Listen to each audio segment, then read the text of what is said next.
Yeah, no, there's no audio. I don't know what the hell's going on. My computer audio is working just fine. I was dealing with Streamlabs being a complete piece of garbage, which I'm used to at this point. I get it. I've kind of like saddled myself up with this terrible piece of software that I'm just convinced myself I'm just going to make work.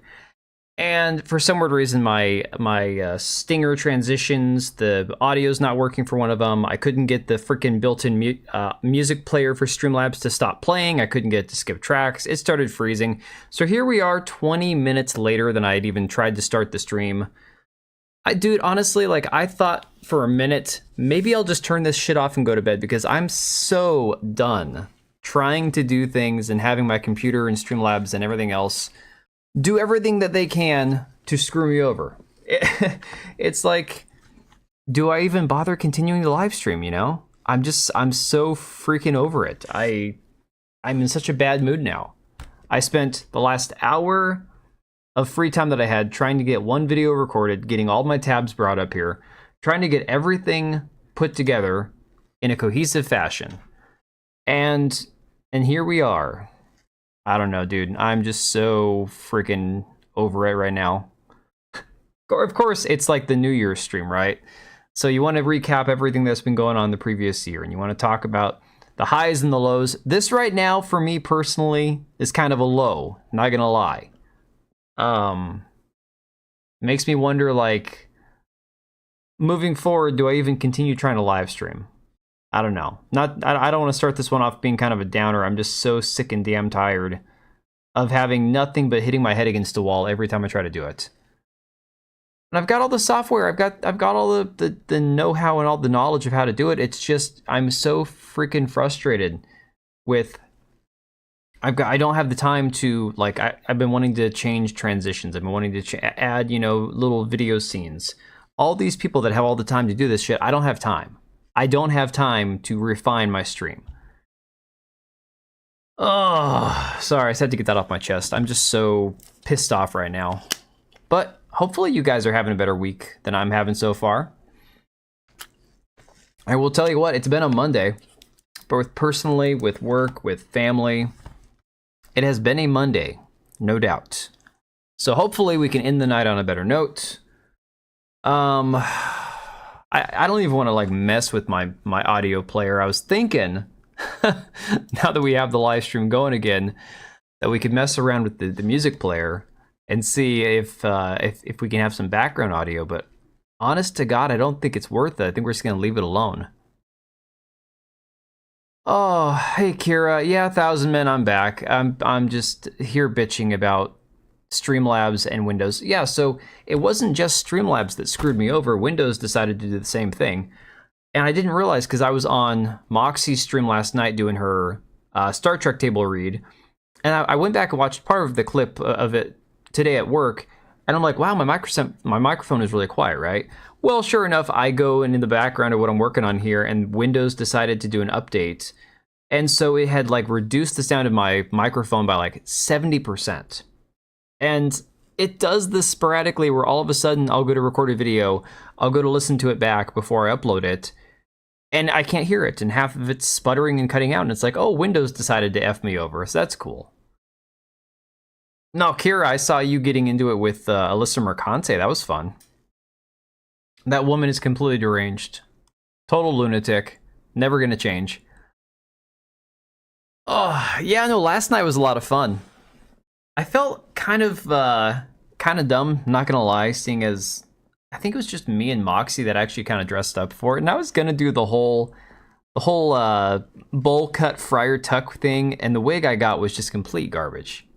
You know, I wanted to put the thing on, I put it on my head, and I couldn't even see because the wig hair was hanging down in front of my eyes. It was that bad. But hopefully you guys all had a good Christmas. I know I was gonna do like a Christmas Eve stream. I was like, okay, well, if I can't do Christmas Eve, maybe I'll do Christmas night. And I don't know what it is. I've talked with my wife about this a few times. The state of life that we're in right now, for whatever reason, I don't know how other adults with children have the energy to get anything done.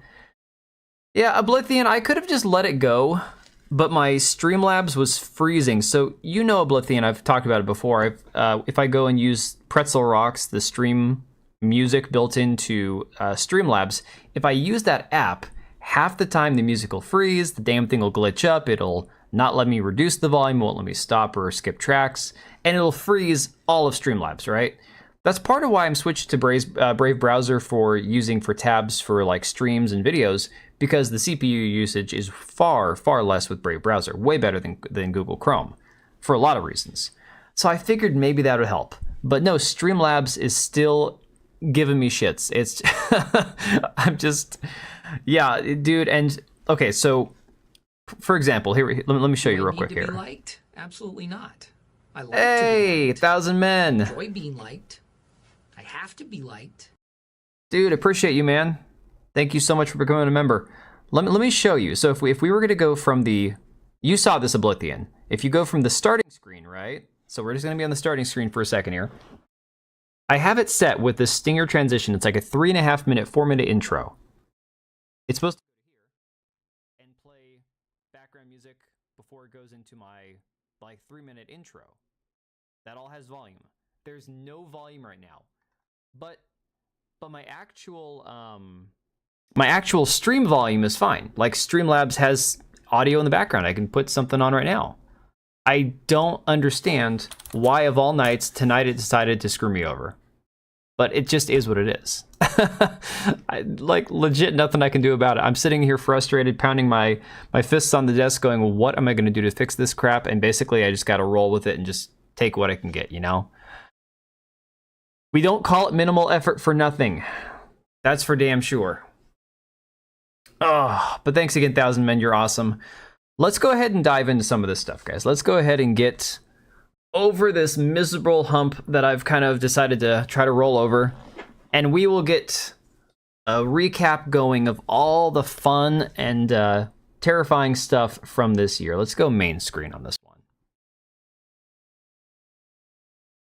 No, I'm lamenting, though, the fact that I don't have any new, like, little video pop-ups. I mean, part of the awesome thing about StreamYard that I've noticed when being on, like, Moxie's streams or when I was on Leon's channel is the ability to do plugins for, like, little video clips. I mean, I've got a Stream Deck over here, but adding videos and stuff and then relying on Streamlabs to not screw it up, I can't even. Like, that's not even... I can't rely on that. It's just not going to happen. But I'm sure most of you guys have already heard a few other people recapping the year. I think personally the whole Gamergate and Sweet Baby Inc. thing is probably the two biggest stories pop culture-wise out of the entire year. Whether it's movies, video games, comics, whatever. I think Gamergate 2 and, of course, Sweet Baby Inc. being attached to that is probably the biggest story. So that's where we're going to start. So, of course, you have articles like this from Wired, from Megan Farakminash, who we've talked about several times this year in videos, talking about how the small company at the center of Gamergate 2.0, Montreal-based Sweet Baby Inc. employs just 16 people. Now they find themselves the targets of gaming's latest harassment campaign. And again, this was the verbiage we heard the entire year. This is all the way back in March, guys. And they were running this whole small company, no effect, they don't do what you think they do, all that crap the entire year. So that was, I think, a big moment for us.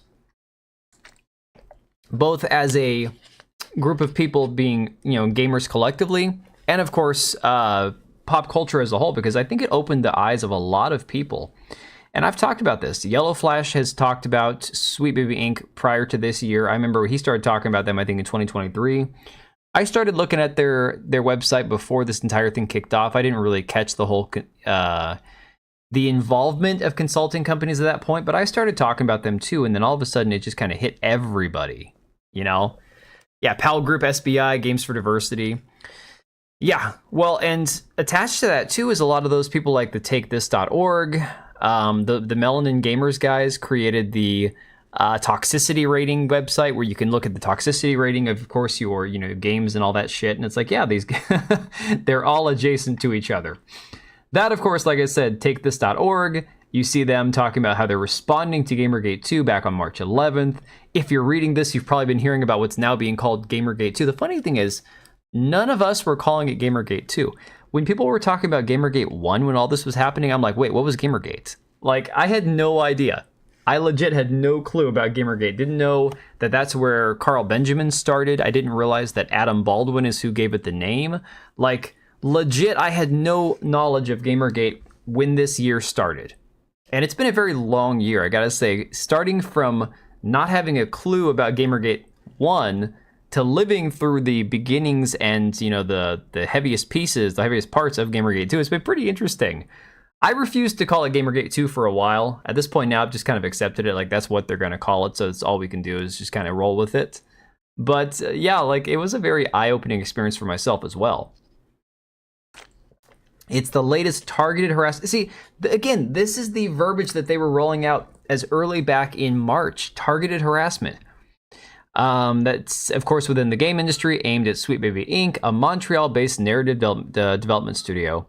The campaign has also been impacting entities and games associated with Sweet Baby, journalists covering the issue, and others associated in various ways with the targets. You also may be at a loss to know how to talk about this issue and what, if anything, you can do about it. That's where we come in. And of course, these are, again, the real grifters, people who just want you to give them money so they can tell you who the Nazis are and who aren't.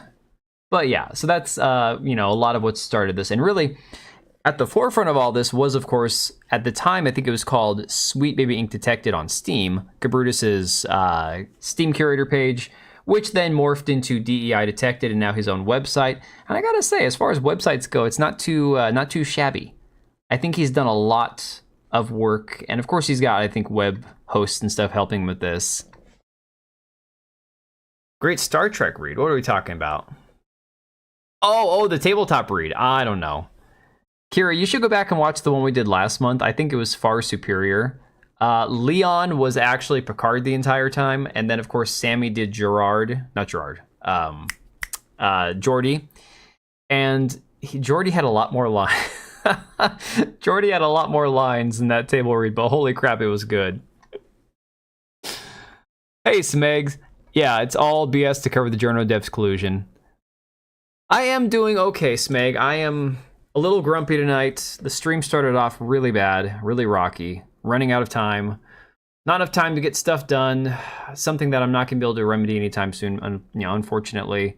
That's just life, But then, of course, my computer and Streamlabs decided to give me technical difficulties one after the other, so we're starting like half an hour late. But, better late than never, right? My wife was just telling me, I think it was a couple days ago, we were talking about age. Because, we're both late 30s now, which sounds terrible to say, but then it's like you meet people who are in their 50s and you go, okay, I guess I'm not that old. But she's like, you know what, at this point now, my age doesn't bother me because there are people who haven't lived to see our age, to live to this point. I'm like, that's a healthy way to look at it, is the minute you start feeling old, realize, well, there are people who wish they could have been this old, wish they could have made it this far. You watch the break games industry burn to ash as people whose only credentials were being female and having bad hot takes like Anita consulted their way. Yeah, I'm going to be very curious, though. I think, Oblivion, I think that it censored that comment because I'm not seeing it on the YouTube chat. That's very interesting. But yeah, no, you're spot on. The Anita Sarkeesians and Zoe Quinns and all them were definitely responsible for a lot of the shit that we're going through now. Then, of course, we had everybody's favorite Kotaku and Alyssa Mercante chiming in. Also, I think this was in March or the end of February. March 6th. Hers was posted at the beginning of all this. Sweet Baby Inc. doesn't do what some gamers think it does. So again, it would. Yeah, that's why, dude, that's why I have to have both Streamlabs chat in the multi-stream tab as well as a YouTube chat open, because otherwise YouTube censors the hell out of your guys' comments. And people think that I'm bitching about it for like views and stuff. No, it's a legitimate thing. In fact, NS and a few other people tell me that he's on watch from YouTube. It's not just Oblivion, Smeg. Honest to God, I've been complaining about it for a while. My channel got algorithmically deboosted right after the election or around the election. Me and John Trent both did. And John Trent, he's starting to claw his way out of it. He and I were neck and neck for subscribers. I passed him, then he caught up to me, and now he's passed me again. But he seems to be doing okay. His videos, he had some today that got like 10, 11, 12,000 views, which is awesome. But he and I were both getting kicked in the nuts over and over and over again. Certain individuals and certain channels, yeah. It's happening a lot more since someone became the next president.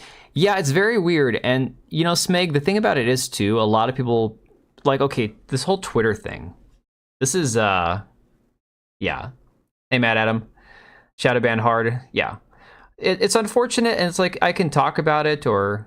No, I haven't... Oblivion, I haven't changed a damn thing. I have not changed a damn thing. In fact, I was maintaining a very normal schedule when the entire like algorithmic, bottom out happened for me. When everything just kind of fell through the shitter, I hadn't changed a thing. I was streaming at the same times, uploading videos at the same times. I was doing exactly the same thing. I didn't have any channel strikes. I didn't have anything. No notices, nothing. Nothing affecting my channel negatively. It just... One day, it's like I said, it's like somebody turned the water off on the hose, and all of a sudden, the hose just ran out of water. I don't know what happened, other than YouTube being YouTube. So, again, that's just one of those unfortunate sides that I just kind of have to roll with. I'll mention it once in a while on a video just to make sure. Tucker, stop yelling. She's sleeping. Leave her alone. He's gonna try to mount his sister. Not that they can do anything because they're both fixed. Tucker. Leave her alone. No. Yeah, you better run. Yeah, no, Oblivion, I changed that months ago. I changed that name months ago. Because I was trying to decide how I wanted to categorize my two channels. Then I just kind of left it alone. I have left it with minimal effort live for months. Probably the last 5 or 6 months. So it is what it is. Like I said, you guys are here, I'm here. That's all that matters. It's kind of a kick in the nuts after a while, and you go, okay, well, what can I do to figure it out? What can I do to fix it? But of course, we saw also another big story from this year with all this Sweet Baby Ink attention. We saw Wukong allegedly having an extortion attempt from some DEI consultants, and of course, this was never validated. But I do think that there are probably instances like this in the games industry. And we've seen this, of course, because Wukong was a company that was smeared by IGN. IGN ran with the hit piece. IGN's friendly to these consulting companies. And again, they're all owned by these same corporations, these conglomerates. So it all kind of goes together, right? So unfortunately, while we never saw proof of this, this was a very interesting story that definitely set off a lot of alarm bells for people. And this, of course... Pushing back on the Alyssa Mercante thing has led to where Alyssa is now suing Smash JT. Another thing that I think is a huge story moving forward and something that I'm very heavily invested in. And the funny thing is, a lot of people are like, well, I see people who are critical of Smash, right? And they're saying, well, he's just he's not a good journalist or he doesn't have any integrity. And it's like, I'm not going to speak to that because I'm not going to say the guy has no integrity. What I will say is he definitely has made himself the target of her lawsuit, whether it's through any fault of his own or not, but we all have a vested interest in seeing him win. Because again, the entire purpose of this lawsuit, which is why it's such a big deal for me personally this year, is to try to allow people to sue their critics, which is something that any YouTuber, anybody who's got any, invested interest in free speech should be terrified about. You need it for science? See, okay, once again, I have to look over here. Who's the big tatas on your thumbnail? If it's the one front and center, front to the left, I think that's Alana Pierce. Yeah, Alana Pierce is a very nice looking woman. There's no doubt about that. But unfortunately, that woman is completely unhinged. And she's one of these awful people when it comes to her involvement in the video game industry as well. But no, if it's the one that has the rack, the cleavage, that's Alana Pierce. The one who said that you have a disability if you're trying to game as a parent and you can't pause. We'll get to that too, because I have that in one of the top moments this year. But yeah, this lawsuit with Alyssa Mercante, I know, I'm sorry. She looks nice. She looks nice. You thought it's another natural? No, I don't think those are natural. Those are probably fake. And again, I'm much more of I prefer a little sag and natural than, something super perky but fake. So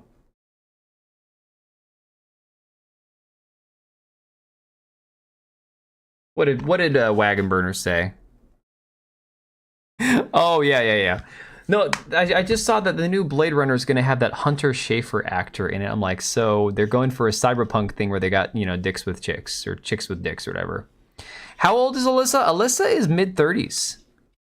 Alyssa is mid 30s. I did it based on her years in college, because on LinkedIn she's got her time in university and the high school and everything she graduated from, right? And if you just kind of average, say, graduated high school at 18 and then enrolled in college, and you go through the years, the amount of time she was in college for, it's like, well, she's probably mid 30s.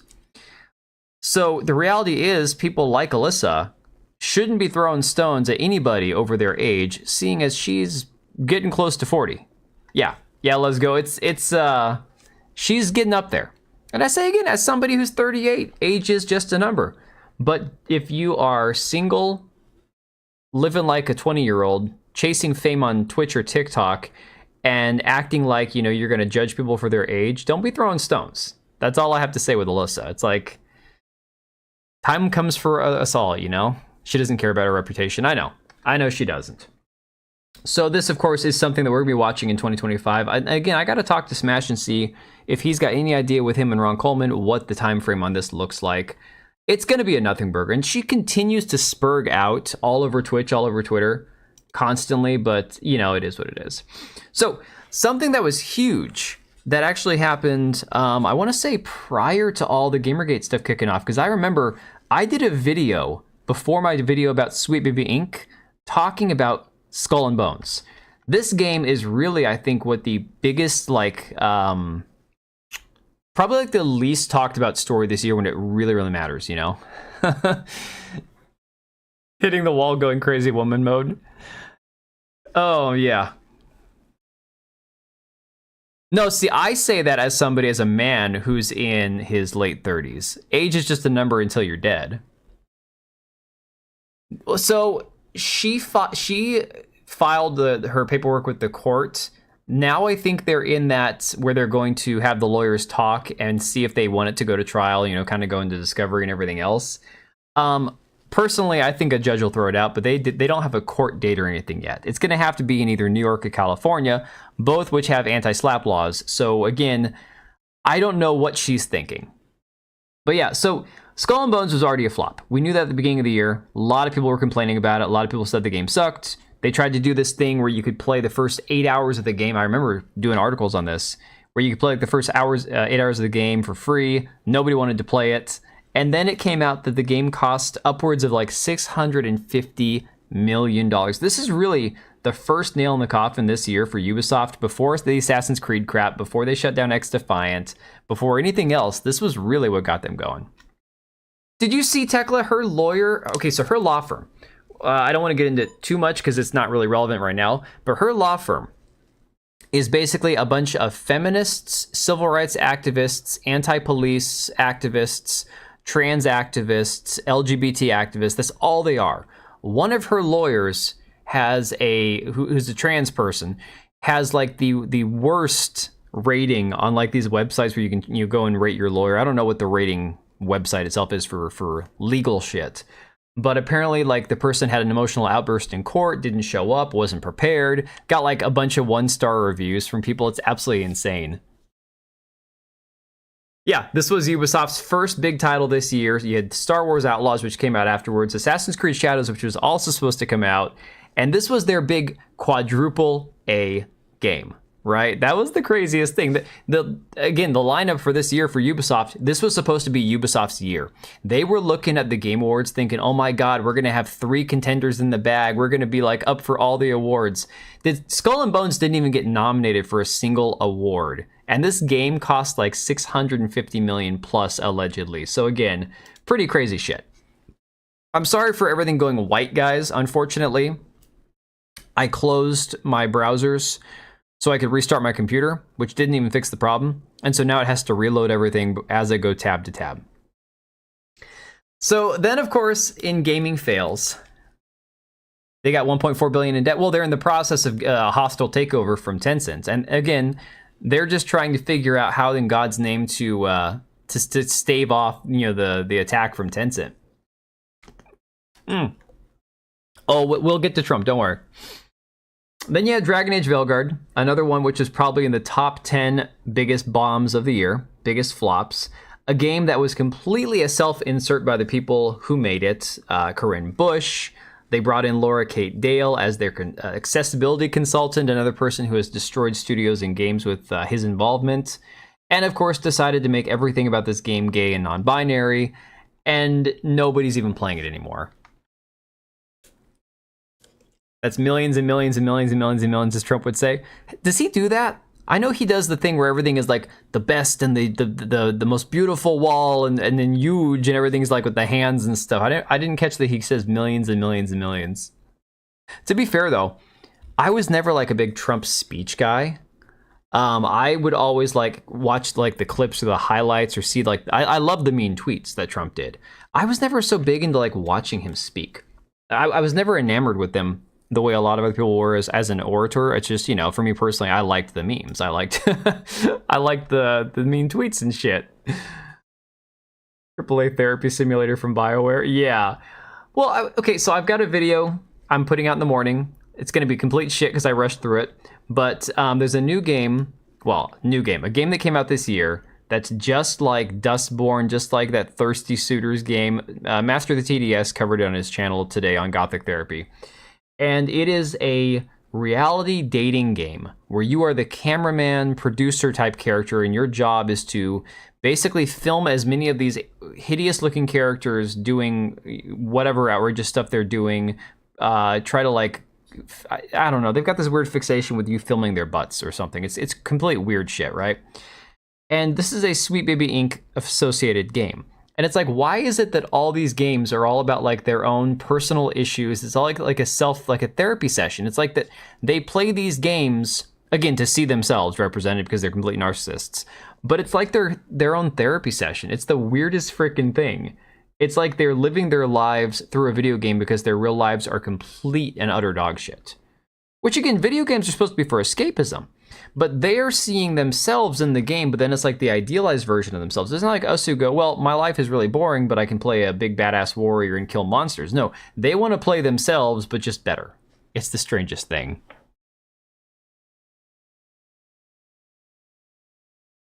Oh, yeah, the whole voyeurism thing, it's very strange. It's very, very, it's a weird... Well, I might pull it up and play it for you guys if we have enough time. Unfortunately, it's like I already started a half hour freaking late. God knows what time I'm going to be getting done tonight now in here. So Dragon Age, definitely worth mentioning as far as like one of the biggest, worst moments in gaming this year. Then, of course, Unknown Night Awakening, which is funny because very few people even know about this game unless you live on YouTube or Twitter. But this one here is worth mentioning because this was a huge, huge flop. This was a very expensive game that, again, Sweet Baby Inc. worked with the casting director from Suicide Squad Kill the Justice League. She cast Anya Chalotra because the casting director worked for the other casting director from The Witcher show, who also cast Anya Chalotra because they didn't want a conventionally attractive white woman. They wanted to find somebody who didn't fit the mold of conventionally attractive for Yennefer, which is so stupid. So these people all know each other. It's all this weird incestuous situation, right? So again, this game had a lot riding on it. You had Kim Belair personally involved in the story. Then, of course, you had like, $300-400 million invested in it.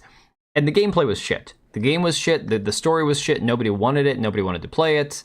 They couldn't sell a single copy of it. Nobody was pre-ordering it. So again, this was like the last dying breath for Sweet Baby Inc. before this shit really hit the fan this year. At this point now, I don't know that they're going to be able to touch another AAA game the rest of their existence.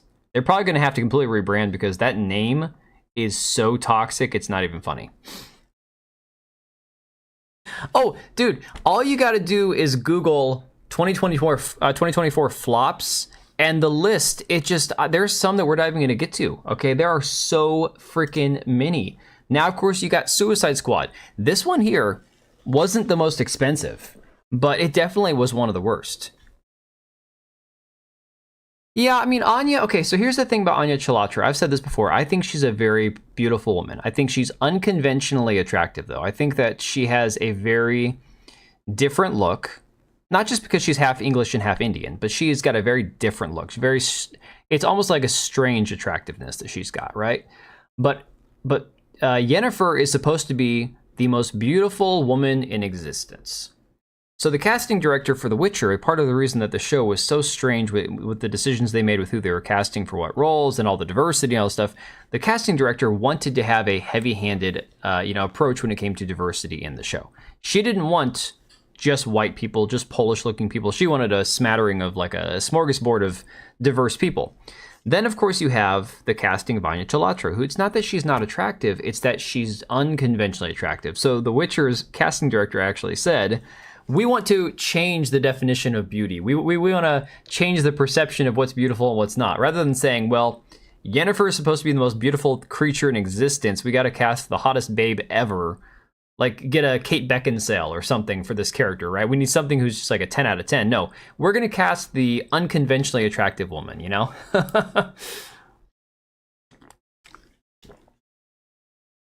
Right, so Oblivion, here's been my biggest pet peeve the entire time. And of course, you guys know, hey, Moxie Can. I've never heard it called Moxie Can. That's funny. We'll see if any of the chat shows up, though. I'm still waiting. Streamlabs is so far behind, it's not even funny. Yeah, no, she didn't audition for the role. It was given to her. And I'm telling you, it's because the casting director for Unknown Night Awakening worked under the casting director for The Witcher. It was 100% like, it's this I'll scratch your back, you scratch mine situation. Hyped for season 4? God, no. Not even. I don't know if I'm even going to watch it. Like, I've got Netflix, but I don't know if I'm going to watch it or not. I have no idea. Personally, it's like the whole idea of having to watch anything that had Henry Cavill and now it's got somebody else playing his role. There's no chance. No way. I just can't do it. That being said, yeah, so these people, they all know each other. There's a reason that they're doing these decisions, and you keep getting gaslit being told by these people, oh, there's no agenda, there's no DEI, and it's all just like ghosts and shit that you're chasing, right? Okay, so Suicide Squad Kill the Justice League support ends in January 2025. Offline mode and Deathstroke out now. So yeah, game came out, massive failure, terrible launch. I think they had to pull it offline an hour after it launched. Bunch of hideous characters. Again, they decided to gender swap and change the sexual orientation of Mr. Freeze to a lesbian and have her lesbian lover on ice. It deserved to fail. There's no question there. Bothers me, just like in that game. I get it. She was super popular and they do well, but it's all nepotism and trading favors. Yeah. Again, but I can understand to a certain degree how it's all right if it's one of the situations where it's like it's Hollywood and that's how people get roles in Hollywood. It's all one giant like nepotism. It is what it is. It's how Pedro Pascal, for whatever reason, and I know some of you guys probably like him, it's how Pedro Pascal continues to get work despite the fact that guy sucks. I don't get it. Pedro Pascal sucks, okay? He got famous older in life, especially for an actor. He's like in his late 40s, early 50s. It doesn't make any sense for him to be the new leading man after not existing in Hollywood 10 years ago. But for whatever reason now, Pedro Pascal's the guy. It's all nepotism. It's all, one circle jerk is all it really is. Let us have your kid from K third grade. Yeah. Yeah, no, dude, do you remember last year they did that We're Coming for Your Children parody song? They called it a parody, but it really wasn't. Yeah, pretty disturbing. So yeah, Suicide Squad definitely was by far one of the biggest busts this year. Another Sweet Baby Inc. affiliated game, going back to how the entire year kicked off for a lot of us.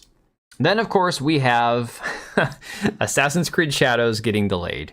This was huge. Now, I think that this will be a bigger story next year than it could have possibly been this year, because this year, if you remember, Star Wars Outlaws was a pretty miserable launch. Like, as far as games go, I don't think the game has hit 2 million sales, and if it has, it's just over 2 million, right? So for Ubisoft, that was a far worse look than moving Assassin's Creed Shadows to next year. Moving Assassin's Creed Shadows might actually prove to be a better decision for them, given how bad they, failed this year with both Skull and Bones and Star Wars Outlaws. But the reason that they had to postpone it is the funniest part. Delaying the game because of all the controversy with Yasuke, with, again, the author of that book, Black Samurai, Thomas Lockley, all these other people, pissing off Japan, pissing off gamers. I believe Eve Gimo at some point came out and said that all of the backlash is all a bunch of racist. It's like, yeah, call the fans of your series racist, right? You're not even sure if it's coming out February? Well, to be honest, I'm not holding my breath, but if they wait longer than February, like, is the game even ever going to happen? Like, what are they going to do with the game if they don't release it in February? Yeah, not caught yet, exactly, Hook. You're not sure it's coming out? I mean, but again, I don't... See, Tekla, they censored that. They censored Hook's comment. He is the white replacement that they can get away with using in movies. Oh, you think that's what it is? You think it's because Pedro Pascal is like white passing? I don't know. I don't even think that that's it. I think because he's got the right politics, he's... Well, yeah, okay, so he's white adjacent, I guess, because he's Latino, but not Mexican, I don't think. I think he's like Cuban, or I'd imagine Cuban or something. He's got pretty light skin for a Latino. But I just hate him. I think Pedro Pascal sucks. I don't get it. Like, he was fine as the Mandalorian until he took his helmet off. I'm like, no. I'm just not feeling it. Not feeling it at all. Oh, man. So, okay. Let's look ahead. Let's look at this for next year. The game is supposed to come out in 2025. It comes out the same month as Monster Hunter Wilds and Kingdom Come Deliverance 2, which you know... guys, I'm going to put money on it, okay? I'm going to say right now, Kingdom Come Deliverance 2, within the first 2 weeks of launch, 2 weeks, is probably going to have, I'd say, 2 million copies sold. And I know that might sound insane, but based on everything that we know, based on all the backlash, based on all the Gamergate stuff, on all the DEI crap, on the Daniel Vavra over at Warhorse Studios that made Kingdom Come Deliverance, how positive and how receptive he's been to listening to gamers and supportive he's been, people are going to reward that with their money. I don't think it's unrealistic to assume that within the first month of Kingdom Come Deliverance 2 being out, that they'll sell 3 million copies. I don't know. I'm genuinely positive on that game. I think it's going to be amazing within the first few weeks, the amount of sales we see. He's got the butt-tip nose, low ears. You'd have to take a hard look at him. Yeah, likely. But again, I just can't stand him. And then they cast him as Joel. Now again, I didn't care about Last of Us as much because I didn't play PlayStation games. I don't have a PlayStation, so I couldn't really care less. But people liked The Last of Us, and Joel seemed like a good character. And then they put freaking Pedro Pascal in there as Joel. I'm like, really? You couldn't have found a more masculine dude to play Joel? You got freaking soy-ass Pedro Pascal? Like, what the hell? Come on. Chili. There you go. Chilean American. Thank you, Trump.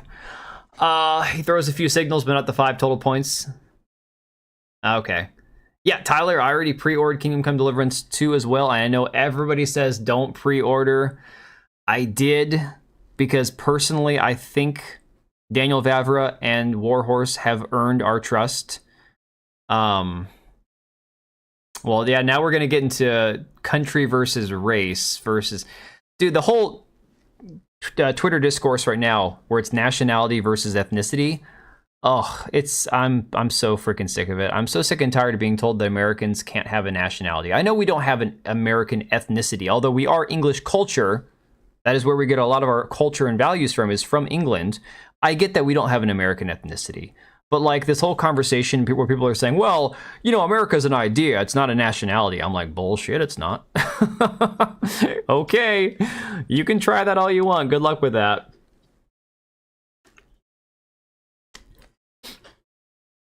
Oh no, Oblivion, I'm saying that that's the way they view it. I don't view people as white adjacent. But again, that's them totally being like, well, I think we can get away with using him as the new it guy because, you know, he's just white enough. It was protected by our immigration policy, yeah. Yeah, see, that's the thing too. That pisses me off. If you go to any other country, if you're an American, okay, well, let's say, because America is not a race. Okay, let's say if you are a French person. Well, French is tough too because they have so many different backgrounds. Let's say German. You're a German person, you're a German citizen, German ethnicity, and you travel to Japan or Thailand or China, you can become a citizen, but you're never going to be Chinese or Thai or Japanese. You are a citizen of those countries. You can say I'm a Japanese citizen or I'm a Chinese citizen. A German person, a Germanic person can never say I am Chinese. So in the same way, it's like, well, America, you may not have an ethnicity, but there is an identity that goes beyond just an idea. America is not just about, oh, well, the idea of freedom and prosperity. No, we have a culture that's been here for 300 years, 400 years. It's like we're a very old group of people that just happens to have a large mixing of ethnicities,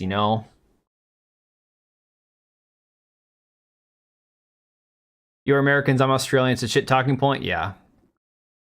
Yeah, I mean, that's what it all boils down to for the most part, in my personal opinion as well. If you're going to live in a country, regardless of your ethnicity, regardless of your background, if you're not going to embrace the country that you live in, if you're not going to embrace the nationality of the country that you live in, their culture, their history. Look, if I move to Japan to become a citizen, you can bet your ass that I'll be adopting every Japanese culture and custom that exists, okay? Because if I'm leaving to go live somewhere else, I'm going to live there for the way that it is. I don't want to try to go there and change everything.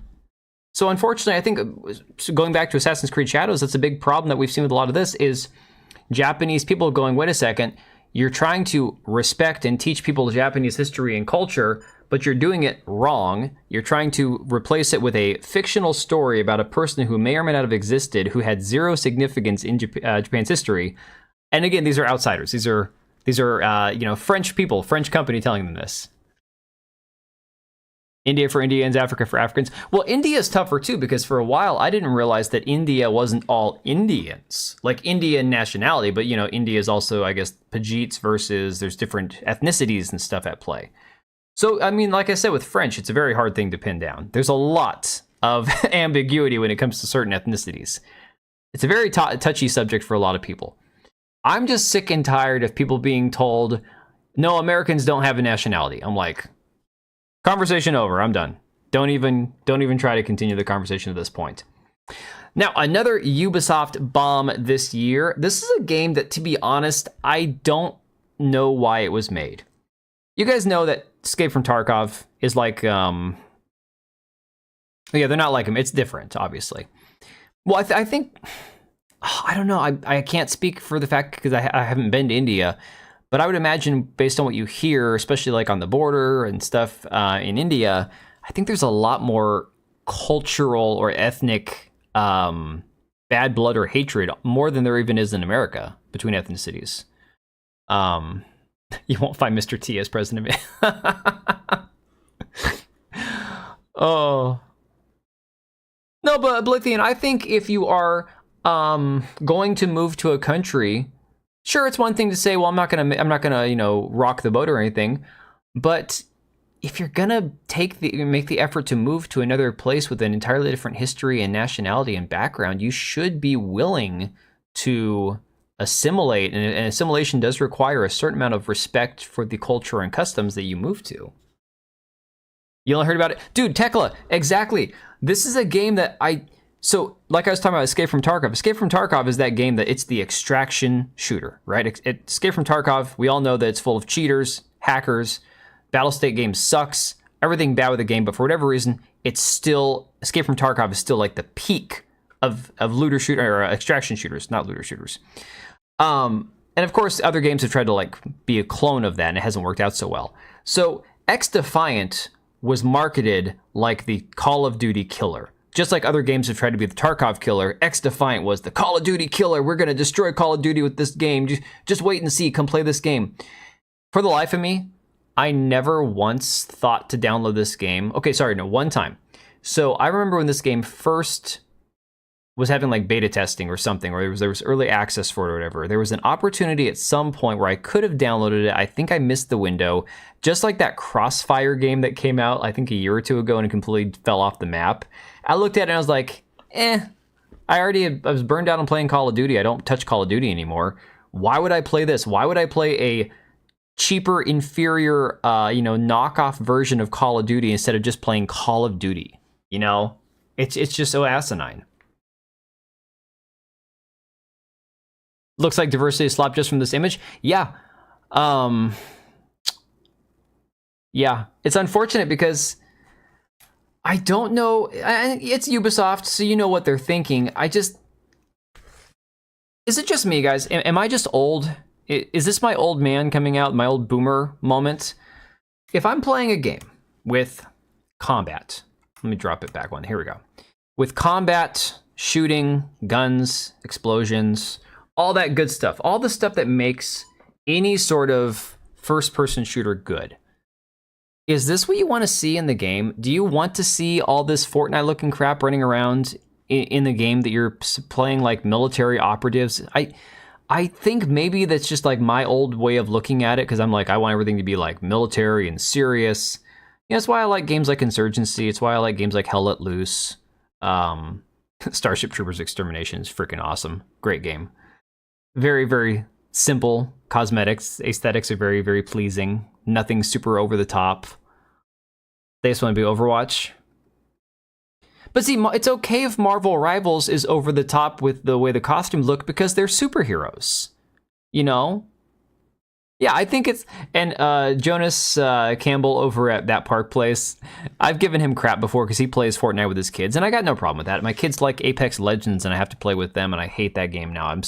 Another one, Apex Legends started off so good with the aesthetics of the game. The characters all looked good. They looked like Titanfall. It wasn't over the top. It wasn't about all their pronouns or their non-binary shit. The weapons all felt good.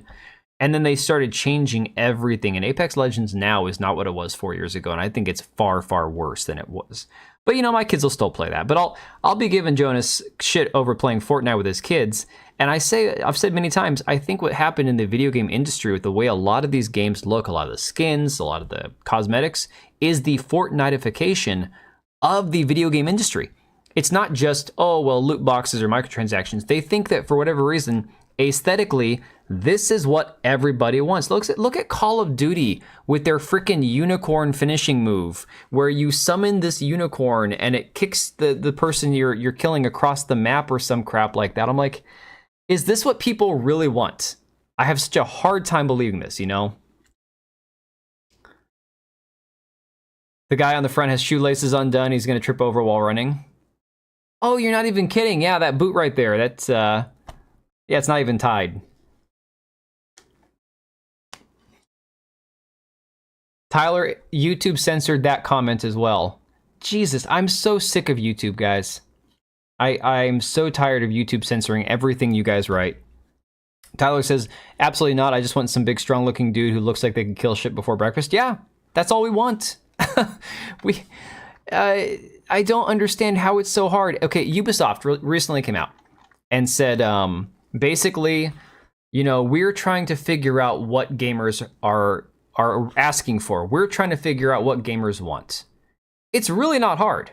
Look at every successful game from the last 20 years. The formula is there. And I was thinking about this too, because today on Twitter, everyone's sharing their engagement bait. Oh, when you see the LucasArts logo, what game do you think of? And I was thinking to myself, I'm like, that game, if you go back to like the original like Super Nintendo, New Hope, Empire Strikes Back, and Return of the Jedi games, they weren't just a side-scrolling game. They were games that had vehicles. They had, you know, flying through the Death Star. They had lightsaber battles. They had, you know, shooting. It used to be that it wasn't just like, well, we have to make the next big first-person shooter game. It was like they just made complete games. Like we didn't label games as one type of game or another. Sure, you had games that were more heavy combat or puzzles or strategy or whatever. But I feel like gaming has gotten so obsessed with needing to be the next big thing, like the next big first-person shooter, the next big looter shooter or extraction shooter, that they're missing sight of the fact that there are formulas that exist for like the last 25 years of how to make good games. And these studios have their heads up their asses so far, listening to all these consultants, listening to all this diversity crap about what they need to inject into their game to get the BlackRock funding and how to appeal to a broader audience. And they just completely miss out on how to just follow the freaking formula that's existed for the last... Look, the video game industry is one of the biggest industries in the country, has been for years. It's up there with the adult film industry, the music industry, sports, Hollywood. Like, video games has been top 5 for a long time. Just go look at what's been done for the last 25 years. Do that, you know?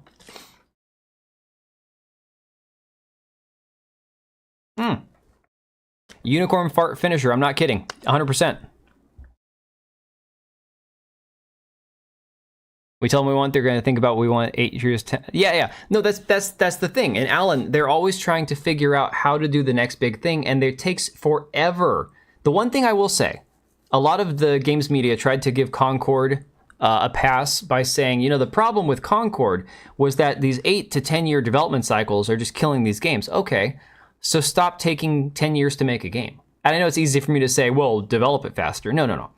Maybe get people who are qualified, who don't mind working a few extra hours, and get rid of the bloat. Get rid of all... How many freaking writers do you need on a game that's like a first-person shooter? But they do it. They spend hundreds of hours, thousands of hours, paying people who don't need to be there at all to be involved in these games, when the reality is it just slows the entire process down. When you have to do things by committee, when you have to have 10 different people approve or check off every little thing you do and every decision you make, rather than just trusting qualified people to do their damn job, that's what slows everything down and makes it way more expensive. That's just reality. And that's not just video games. That's any sort of bureaucracy that exists in life is going to take longer. Everything's going to cost more money the more people you have involved in it. Then, of course, you have this right here. This right here. Case in point, guys. Black Myth Wukong devs reportedly exceeds $1 billion in revenue on Steam, and this was from October. I don't even know what the updated numbers are on this game. Does anybody know? At this point, it was like around 20 million copies sold. Let me see if we can get an update on copies sold of this game. Black Myth Wukong sales. Yeah, this number is from October 14th. I wonder if we're going to get an update soon here or not.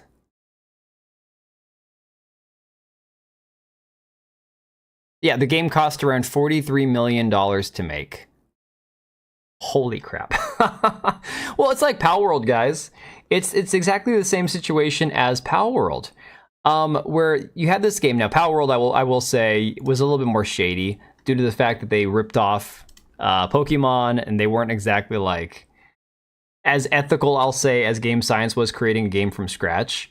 But the reality is, Palworld gave everybody what a bunch of Pokemon fans had wanted for a long time. And again, I'm not a big Pokemon guy. I bought some Pokemon games for my kids. I kind of played it with them once. I'm like, it's not a thing that I really care about. But it seems like Palworld tapped into what Pokemon fans had been asking for a long time. And the minute that happened, Nintendo's like, oh, screw that. We got to shut this shit down. We can't allow this to happen. That's where they started all these lawsuits, and everything's gotten so crazy. Did you guys know that Palworld, they actually removed the ability to throw a ball to capture a PAL? Apparently, that was part of the patent that Nintendo filed after Palworld released. Is, oh no, we own this proprietary idea of throwing a ball to capture something. You can't do this anymore. Absolute insanity. Absolutely crazy. Oh yeah, I forgot about BattleBit. Yeah, BattleBit did insanely well. Insanely well. That's another one. Like, I knew that there were going to be certain things that I missed on this stream that I wasn't going to remember to pull up. But like I said, it was crazy. Like, you start Googling flops from this year, it is insane the amount of flops that exist. Let me see. Yeah, I don't see any updated numbers anywhere, but, it is what it is. We'll see if they put it back after the suit. I don't know, Blithian. Nintendo's got deep pockets and a propensity to suing people. They like suing people. Like the Game Awards trademark from that douche. Dude, the whole idea of trademarking the name Game Awards is absolutely insane. Like, did he successfully trademark it, or did he just put in like an application for it? Now, of course, going from the biggest success of the year, obviously, I think Black Myth Wukong is the most successful game of the entire year. There's no question there. Stellar Blade was big. There were a few other ones like Astrobot that did very well. Space Marine 2, Helldivers 2 did very well, but it had more disappointment from the community manager and the devs and everything, all the nerfing they did. Concord, without a doubt, is the biggest failure practically of all time. Shut down after 2 weeks. And the funniest thing is, apparently now, Sony is like, you know what? We're going to keep doing this live service thing. See how it goes for us. This is something I saw Veridark, I think, did a video on. I didn't get a chance to watch it today. But according to pushsquare.com, it says, unfazed by Concord, Sony doubles down on exploring service games, or games as a service, I guess they call them.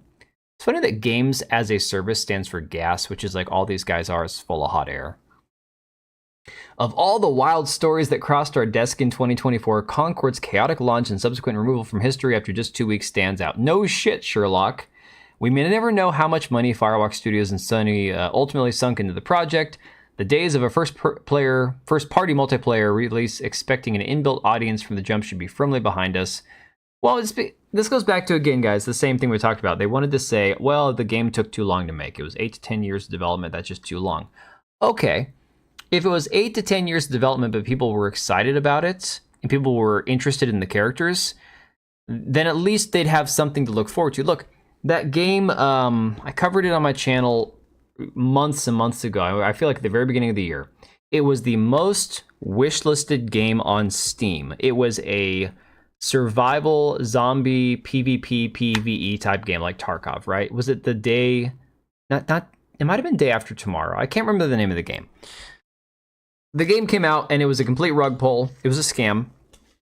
The developers took all the money and had to pay for the game, obviously. And then they're like, oh, well, we can't give refunds because we didn't make any money. And there was all that shit, right? It was a complete scam. That game had a bigger audience than Concord. And that game was in development for a long time. And it was, like, again, like I said, the most wishlisted game on Steam. And it turned out to be a complete scam. But people were interested because leading up to the game releasing, there was hype. The day before, thank you. There was genuine hype. People were looking at the trailers. People were watching the information. And they were like, well, looks good. This looks exciting. It's something that we've never seen before, you know? And as such, people were willing to spend the money on it. Concord was not that. Every time we saw these characters, it was another reminder that this is not a game worth spending our money on.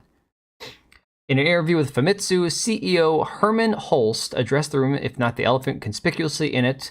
The game business is constantly changing due to various factors. No, it's not, guys. It's not. You guys changed the games industry. We didn't make it go microtransaction. All of you guys starting to realize you could, get people to pay money for stupid-looking skins is what changed the game industry. Gamers never changed. I disagree. I do not believe that the customers are what changed the direction of the industry. Sure, we've adapted to the change in the industry. It's why so many idiots are willing to spend thousands of dollars on cosmetics in like CSGO or Apex or Call of Duty. But I don't know. I feel like, once again, this is just more bullshit where it's like, oh, everything's changed so much. Not really. We all just want to play good games. Look, these same people are the ones who said single player games are dead. You guys remember that this year, I can't remember who it was that proclaimed that single player games were a thing of the past. That everything moving forward was going to be live service games, multiplayer games, battle royales. That's what they tried to pull that shit this year. And then all of a sudden, you're seeing all of these live service games, X-Defiant, Skull and Bones, Suicide Squad, Concord. Every one of these games is failed. They failed. They are, a disaster. They're getting pulled offline. Yet the single-player games that are good, not Star Wars Outlaws, but the single-player games that are good, like, again, Black Myth Wukong, Stellar Blade, Astrobot, these games are succeeding. Hey, Natsuno. Dude, you didn't miss much. The first half hour was me dealing with technical difficulties and having a freaking not quite panic attack. I was just grumpy as hell. So I'm glad you're here, dude. Don't worry about it. Yeah, but again, these same people wanted to be like, well, no, the direction the video game industry has moved has always been multiplayer. It's like, no. Hey, I play a lot of multiplayer games. Like I said, my two go-to games at the end of the night, if my wife is still working and I've got my videos recorded, I'm uploading them, I'll put on some Starship Troopers, I'll put on some Insurgency, I'll play something that's multiplayer. But in general, if I'm streaming a game, if I'm playing a game that I haven't played much of, it's usually a first-person game, or a single-player game. Like, again, I just started playing Ghost of Tsushima. I've played through The Witcher 3 recently. All these other games. It's like the single-player games are where it's at. Elden Ring, Elden Ring, Shadows of the Earth Tree. Oh, Anthem, God. Oh, Redfall was a flash in the pan. Redfall, that was 2023, right? That game clued me in early on, but I wasn't like, my senses were not heightened enough to pay attention to it. Redfall had DEI disaster written all over it. If you look at the character design, the color schemes of that game, guys, any game that has that pinkish, purplish color scheme, that motif going in the background, and then of course they have like, again, it's going to have a diverse cast of characters. And again, diverse characters is not the problem. It's when they have like, okay, we have to have this character, this character, this. It's got to look just right. It's when they try to sell it as a package deal with the transcoded coloring in the background. You know it's going to be shit. Like, you know it's going to be shit. That's just usually the way it goes. Anyways, the game business is changing. However, one thing that remains constant is people's desire for great entertainment. No duh. No firm is immune to the whims of the industry, and Holst continues admitting that the service space is unforgiving. However, this has also created competition, and like many companies in the industry, we've had to make changes to our business to solidify a more sustainable operating base. Have you? Really? Going forward, we'll continue to focus on developing live service titles, along with story-driven single-player titles that our players want. We're learning a lot as we establish the ability to develop high-quality live service titles within SIE. Helldivers 2 attracted many players through continuous content provision and achieved results that support the potential of live service titles. Yes, but then you guys almost cratered the entire player base of Helldivers 2. They like all that goodwill that they had when their community managers and their Discord moderators came out attacking players, and then they started nerfing everything and changing things on gamers and moving things. Like, they damn near destroyed their own game, you know? Yeah. The Elden Ring, I mean, I bought the Elden Ring DLC, I pre-ordered it, and then I played through about 20 some odd hours of it, and then I never finished it. Never got around to it, you know? Oh, wow, we have to change our industry to suit the gamers who buy our product when a novel concept. And yeah, Smeg, here's the thing. I'm totally okay with the industry changing to suit the gamers who pay the money for the product. Look, if 90%, screw that, if 60% of the gaming audience that exists wanted the thirsty sword lesbian Dustborn, Redfall, like if they wanted all the diversity crap, the Sims 4 shit, if that's the only thing that 60% of players wanted to play, I couldn't fault the developers of these studios for leaning heavily in that direction. We could screech and cry about woke and DEI all we want to, but if the majority of the audience was buying those games and wanted the characters in Concord as like their hero shooter characters, if that's what they want, nothing we can do about it. We're the minority. The majority is going to get what they want in a functional economy where it's like, supply and demand. We want more of this, you're going to give us more of this.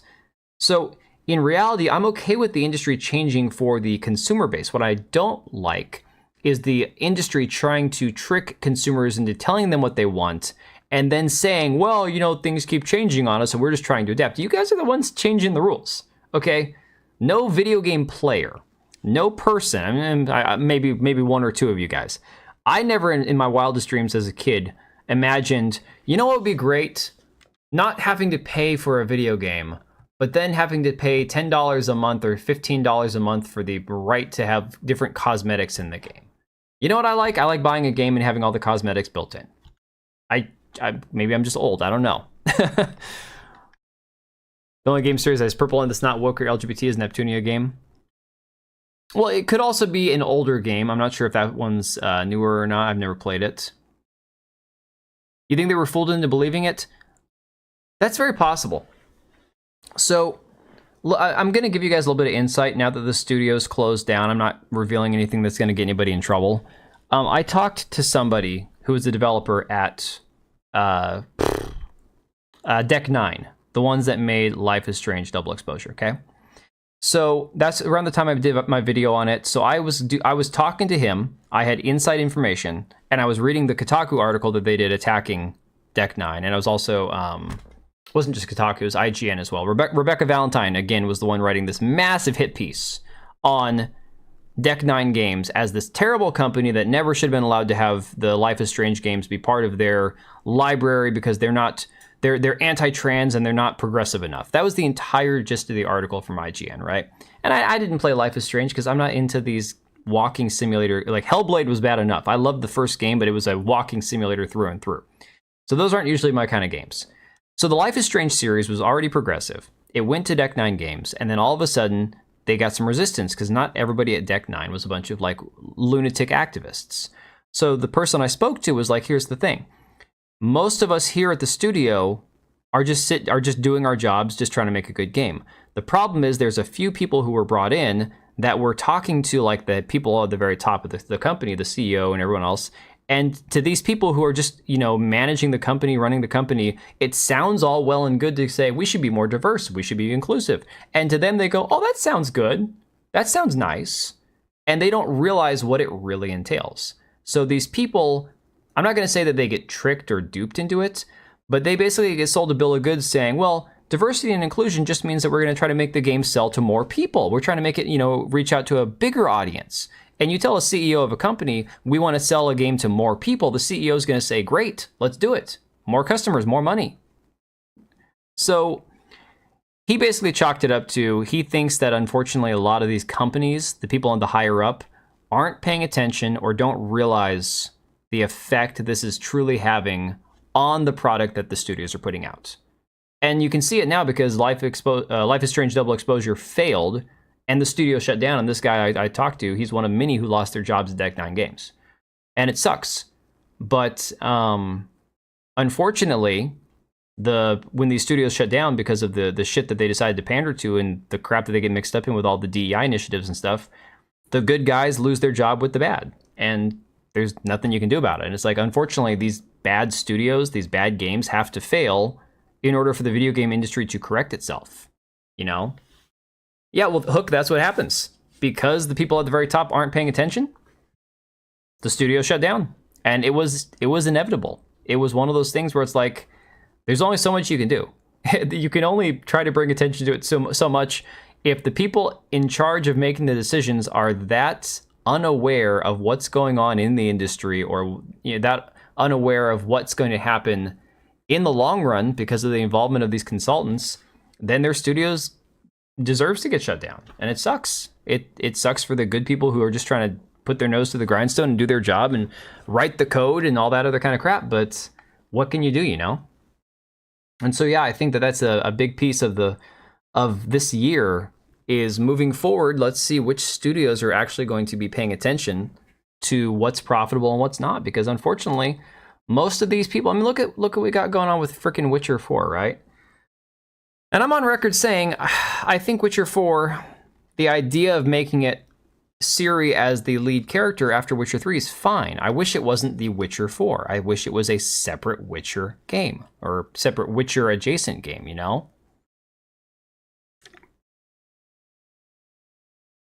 Yeah, so Hook, I think the thing about that is the issue is these, because let's talk about like the development cycle of Concord, right? Game that took from inception, or from conception, I should say, about 8 years to make, right? So in that course of time, they'd already put so much time and energy into making the game the way it was that they weren't going to change it. And they didn't know how bad it was going to fail because most of these studios hadn't shut down yet. Most of these games hadn't started flopping till this. We're seeing the fruits of their labor this year. This is the year that we're seeing all these games completely bomb. Like, so yeah, they should have seen it sooner and tried to avoid the iceberg, but it's like this,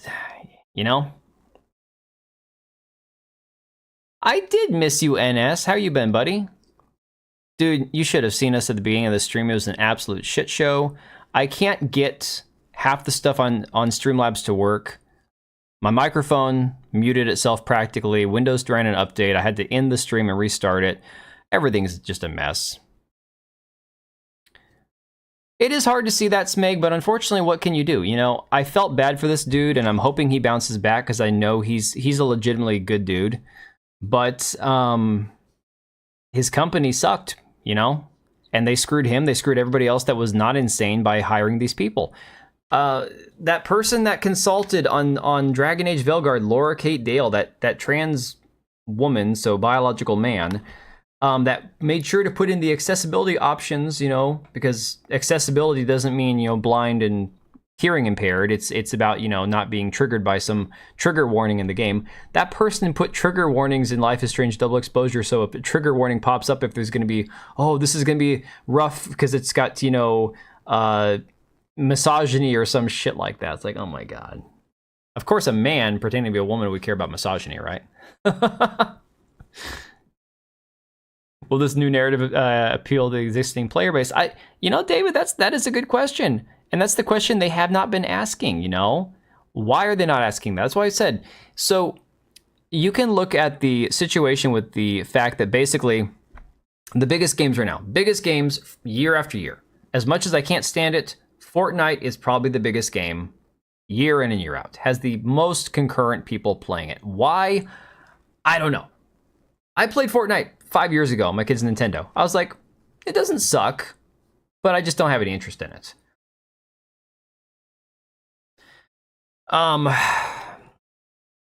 But the reality is, the live service direction is something that they have pushed. It's something that the studios have pushed, and it's worked for a while.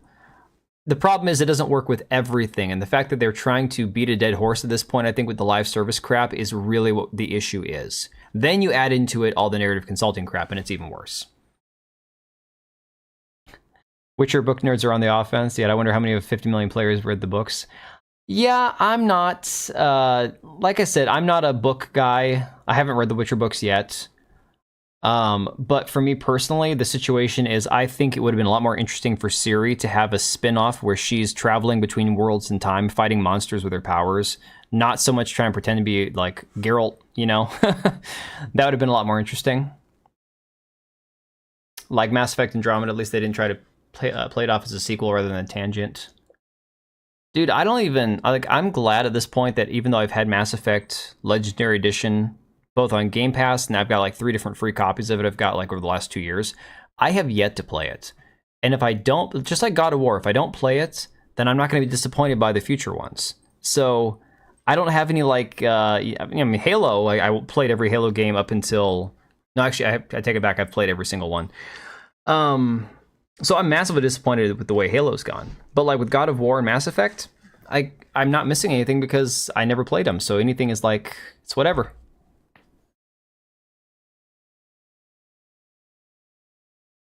You good? Okay. No. Oh, really? Do I need to be liked? Absolutely Toranaga. not. I like to be liked. Was his name? Enjoy being liked. Now remember, you got like an angle there where you're safe. YouTube sucks with the 50 char limit. Love you, Dan. I love you too, man. YouTube does suck, but it sucks for different reasons too, just so you know. We've been having, NS, thanks again, dude, I appreciate you. We've been having so many people's like chat get deleted, like in real time. I'll see it on Streamlabs, but it's not popping up on YouTube. It's absolutely insane. Akira, New Year Day, a matter of hours of 6 hours away in New Zealand. Oh, holy crap, you're right. It's going to start kicking off pretty soon. I got to go to work part of the day tomorrow. I'm going to work for part of the day. I got to help my mom move a washer and dryer in the morning and then go to work for a few hours. The game collapsed and it was an even bigger title. Yeah. Yeah, no, YouTube sucks for a lot of reasons, unfortunately, and there's only so much I can do about it. Like, my Rumble channel is still pretty small, almost 200 subscribers on there, and Rumble chat, like tonight, not a single chat's came in, but it's, you know, I know that there are people who watch some of my videos and stuff on there, so that's, like, I enjoy making sure that I have my videos on multiple platforms just for the sake of not getting it completely yeeted off YouTube and having no presence online. But as far as like the live stream side of things go, I could just stream to YouTube, not Kick, not Twitch, not Rumble, not anything else, not even Twitter. And 99% of my audience would be here. So YouTube ate your Berg comment? It probably did. Let me see. Let me scroll up and see if it's still on Streamlabs somewhere.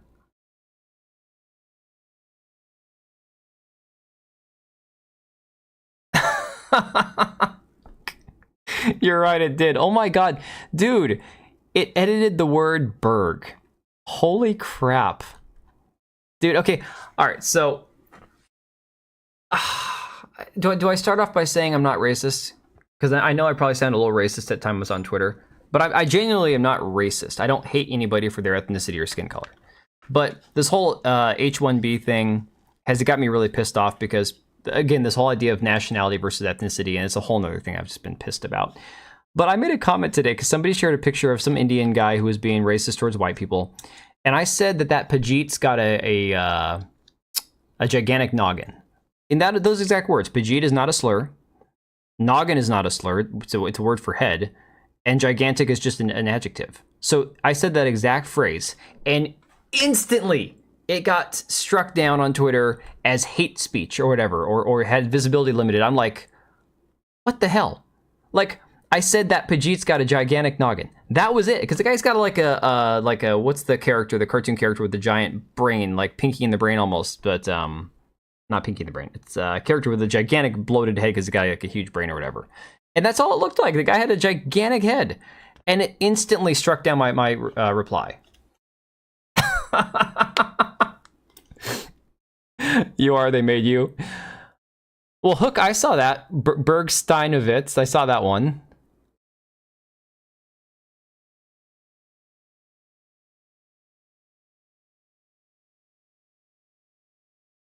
You guess Elon Musk is hella woke? Well, Natsuno, here's the thing. Elon is Elon. Elon has always been liberal, and he's always been pro-immigration. Legal immigration, but pro-immigration. He's an immigrant. I get that. And I am pro-legal immigration up until like the last 5 years. Right now, I just think we need to just shut the borders down. Anybody who's here illegally, get them out. And then everyone else just stay put, and let's figure shit out in the meantime. It's not about, well, if you weren't born here, even if you're a legal citizen, get out. No, if you're a legal citizen, if you're here illegally, fine, stay put. We just need to shut things down for a while, in my opinion. Like, there's just too much movement of people between each country. So I think every country, this I can't be racist because I think India should shut their borders. We should shut our borders. China should shut their borders. France should shut their borders. Everybody, you know, shut your borders. Let things settle down for a while. Stop moving people from place to place so much. It's creating a lot of confusion in every country. But yeah, I say one thing like that. It's like, that is not even the most offensive thing I've said on Twitter in the last 12 hours. And that got yeeted off of Twitter. So I don't know. One ugly bastard and you got a warning for misconduct. Yeah, but that's YouTube though. That's freaking YouTube. Twitter though, it's like everyone who tells me, and I try to tell people all the time. They're like, oh, well, it's better under Elon. No, it's not. It absolutely is not. Before Elon Musk bought Twitter, I never had a suspension. I had a 24-hour timeout one time, and I never had a permanent ban. Within the first few months of Elon buying Twitter, both my accounts at different times got banned wrongfully because after appealing it like 200 times, I got both my accounts back and they said, oops, we screwed up. But again, fired all the customer service people, most of whom deserve to lose their jobs. I'm not complaining about that. But when Elon fired all those people, he didn't replace them with any human you could reach out to. And one of those accounts was a premium account. It was monetized.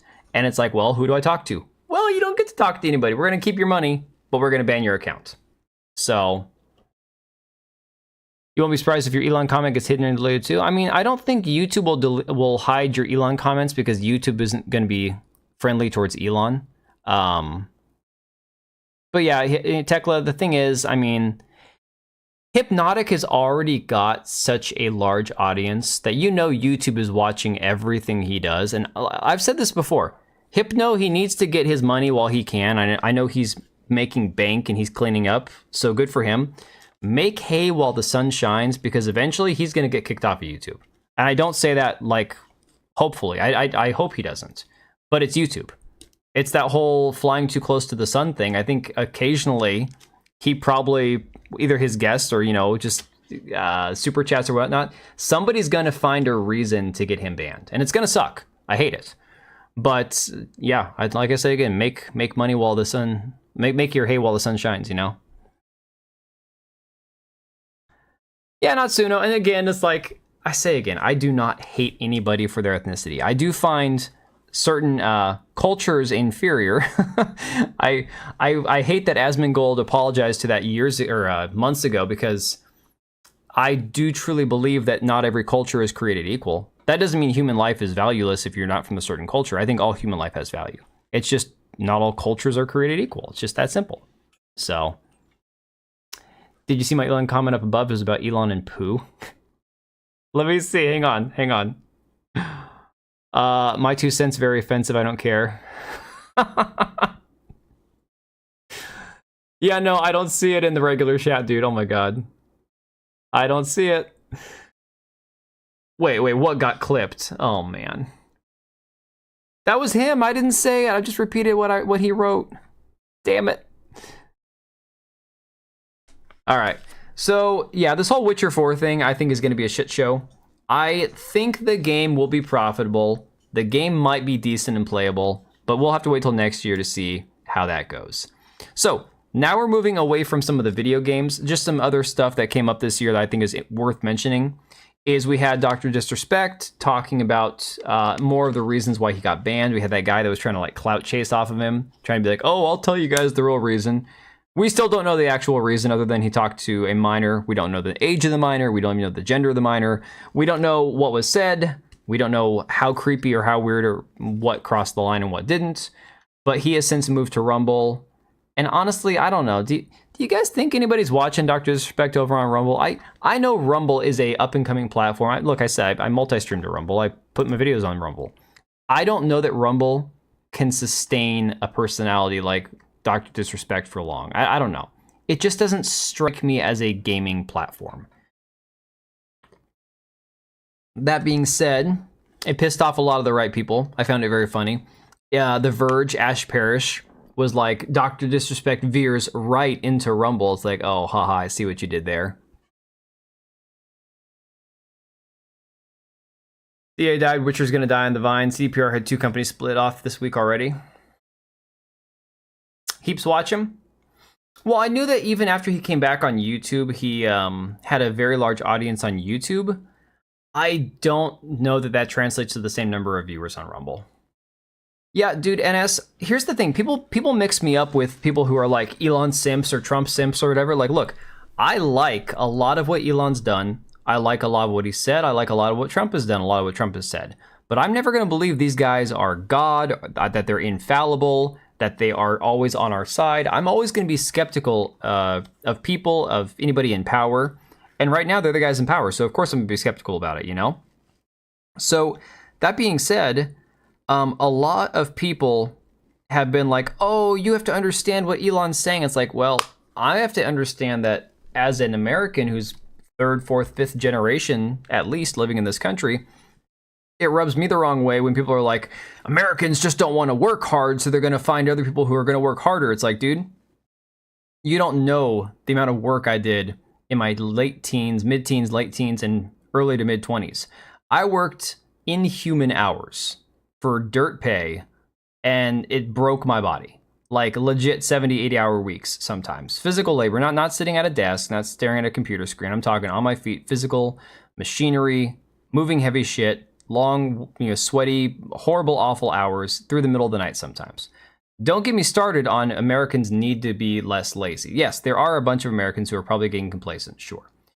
But the reality is, like, trying to pitch it with him and Vivek as some sort of, oh, well, Americans are just getting lazy and complacent. We're going to bring these other immigrants here who are going to do the work. No, what you're saying is you want to bring people here who will work in inhuman conditions for less money and who basically have insect culture where they're just going to stack them all into hotels and shit together, and you're going to treat them like insects or cattle rather than you are like humans. It's like the entire thing is just so jacked up.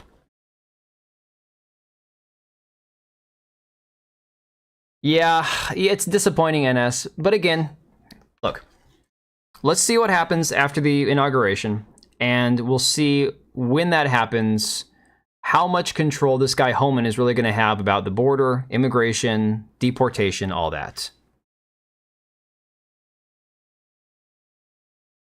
Hey, Geekazu, how's it going? Oh yeah, no, he never made back the money that he made on Twitch, on YouTube, and going to Rumble for YouTube instead is gonna be tough. Gianni, was that Kicholone? I don't know how to pronounce that.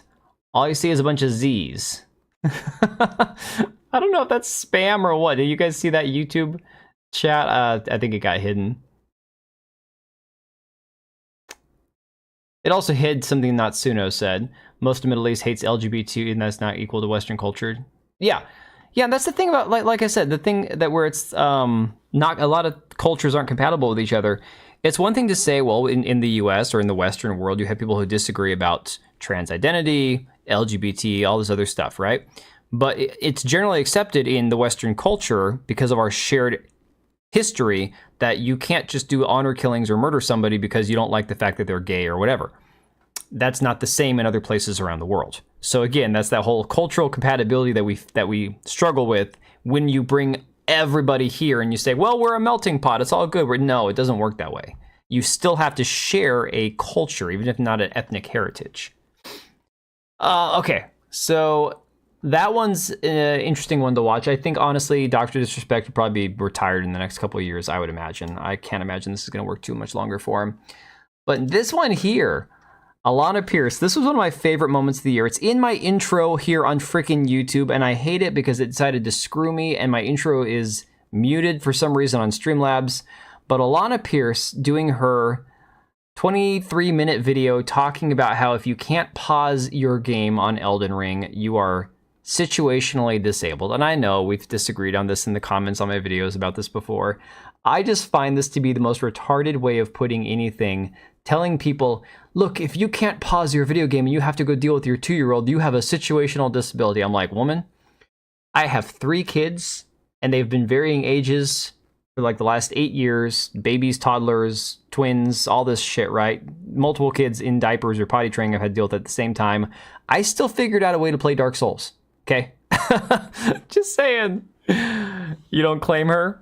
Well, here's the thing, dude. Like I said before, if you look at the thumbnail, Alana Pierce is nice to look at. The problem is she's just awful. She's just terrible, you know?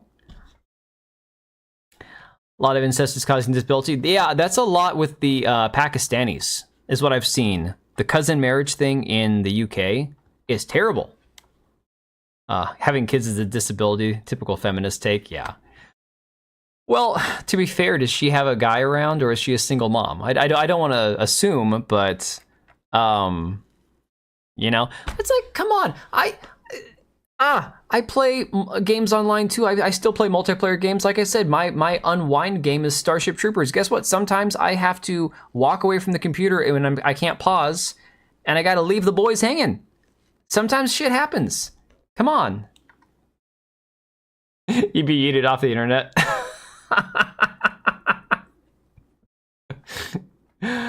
Oh. Yeah. Alana Pierce is insane.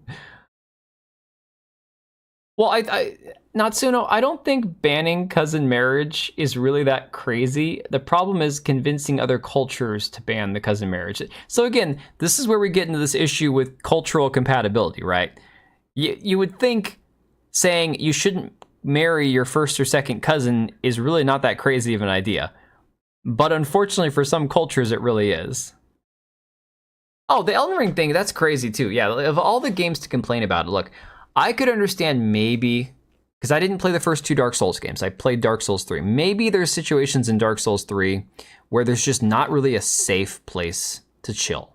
Like even if you go to a bonfire or whatever, there's just not really a safe place to kind of hang out, right? But Elden Ring is such a freaking big map, and I'm like, they don't just, like, enemies don't just pop up out of the ground out of nowhere, you know? Yes, she's the one, dude. That was the craziest thing too, Alan. Thanks for bringing that up. So I told you guys, we've talked about this before. NS and I've talked about it in DMs about YouTube treating my balls like a punching bag with the algorithm. My video on Alana Pierce, talking about Asmongold, talking about Alana Pierce, got like 60,000 views last week or 2 weeks ago. And the video sucked. The video was genuinely, of all my videos I've made in like the last 3 weeks, probably my least. Like, I uploaded it, I'm like, I don't like this video, I'm just gonna put it out there anyways, whatever. But for some weird reason, that was like a huge video. So, make it make sense, I don't know. I don't remember where the cousin line is drawn, just avoid anyone you know is related. Yeah, I think anything that's anywhere close to being related is definitely where you should draw the line, I would assume. Don't go there, don't go anywhere near there, yeah. Yeah, so Alan, that's the thing is, I mean, I don't know that it's been proven definitively that, yes, she did lie or no, she didn't. But based on what the people, the reporters who were with Game Science, based on you can look with your own freaking eyes in the video that Asmongold showed at the 3 or 4 developers, the CEO of Game Science, all these guys there, not a single one of them is crying. So, ipso facto, YouTube's telling you to make trash videos. You know, I didn't think about it like that. Well, you know, I should have thought about that because most of my videos that I spend a lot of time and energy working on, like digging up information, trying to put things together in a cohesive fashion and make it, you know, logical and informative Yeah, they don't do as well. YouTube prioritizes trash. I just need to be complete utter garbage. That's what I need to do. We're just gonna do nothing but trash from now on. Be like that thing on Toy Story 4, the spork who thinks he's trash. Let's touch on a few other moments from this year before I call it a night. There's been a few big ones, and these are going to venture out of the video game industry now. So we've got, well, still somewhat video game industry adjacent. You got Sony Corporation and Katakawa to form a strategic capital and business alliance. This one's terrifying for a lot of people I know. Hey, Neon. Brandon's still alive. That's the crazy part. Brandon is now the oldest former current president ever, I think. He's older than Obama. He's older than Bill Clinton. He's older than George W. Yeah, Natsuno, actually, I did a video on Rev yesterday. NS told me to look into that. That one's a weird one. Because he points out in his video, I think it's very much in line with the time of year where basically YouTube is, they don't want to pay people out or pay out to people because they have less ad revenue to go around. And so I've seen this shit with Twitter. Twitter started doing this when they brought in Dr. Disrespect, when they brought in Mr. Beast, when they started like paying out $30,000 to some of their people on Twitter. Every one of us who would normally get like $15 for a 2-week cycle for interactions got 0. It's like, oh, you gave Mr. Beast all of our money. Well, same problem happens to YouTube. They don't have the money to give to certain channels, so they either deboost or they demonetize channels and live streams. I was a little confused. I'm not gonna lie, NS. It's a very very nice looking VTuber avatar, but it has a very masculine voice. I don't know how to feel about that. Although nothing too crazy because it didn't have any cleavage. I wasn't turned on. It was just one of those not sure how to feel. So I know that he's actually got a wife or a girlfriend who's also a VTuber, I guess, from what I saw. But it's like, why is his also a woman? I'm so confused. There's a Twitch streamer. Gotcha Guns, I think is the name. He's a VTuber. And all he does, his streams are all just like showing off his guns, taking apart his guns, and looking at guns in different games and stuff, I guess.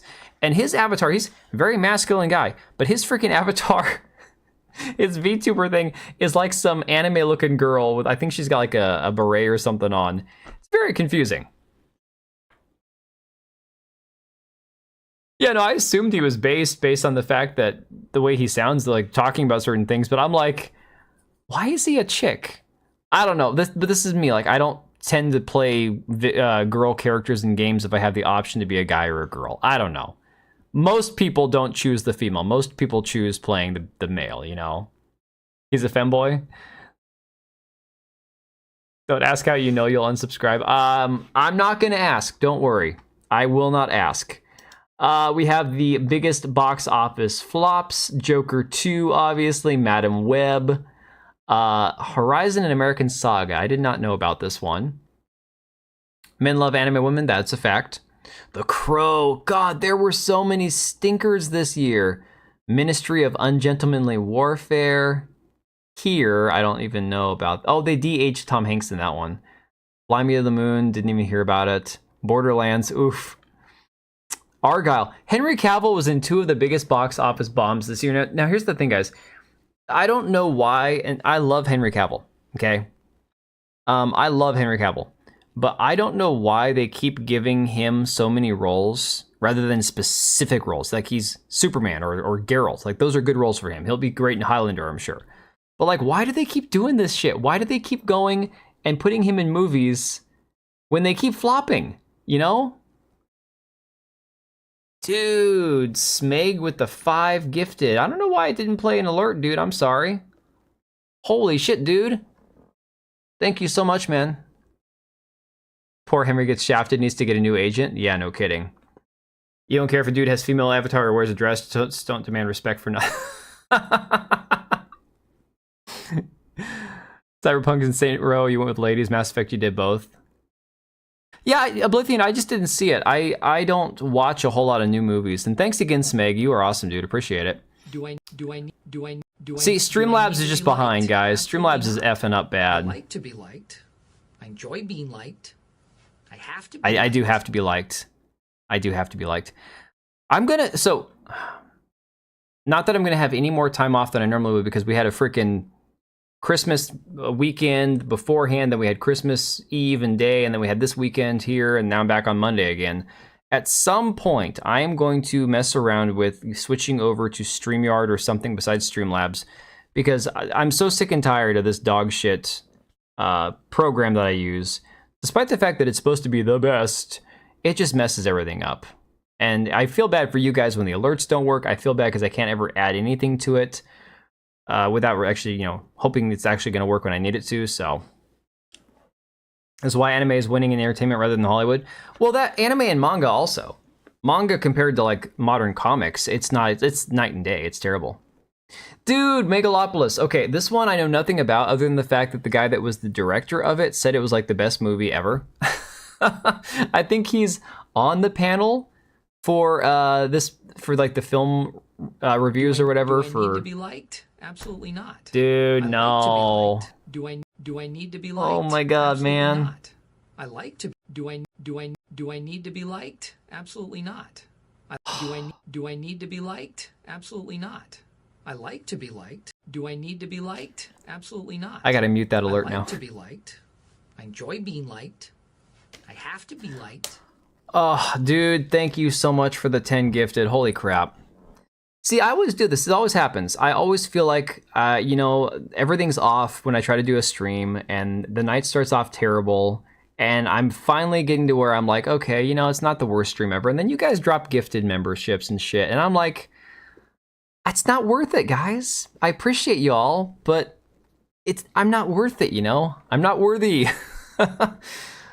Dude, NS, Meg, thank you guys both. You guys are too awesome.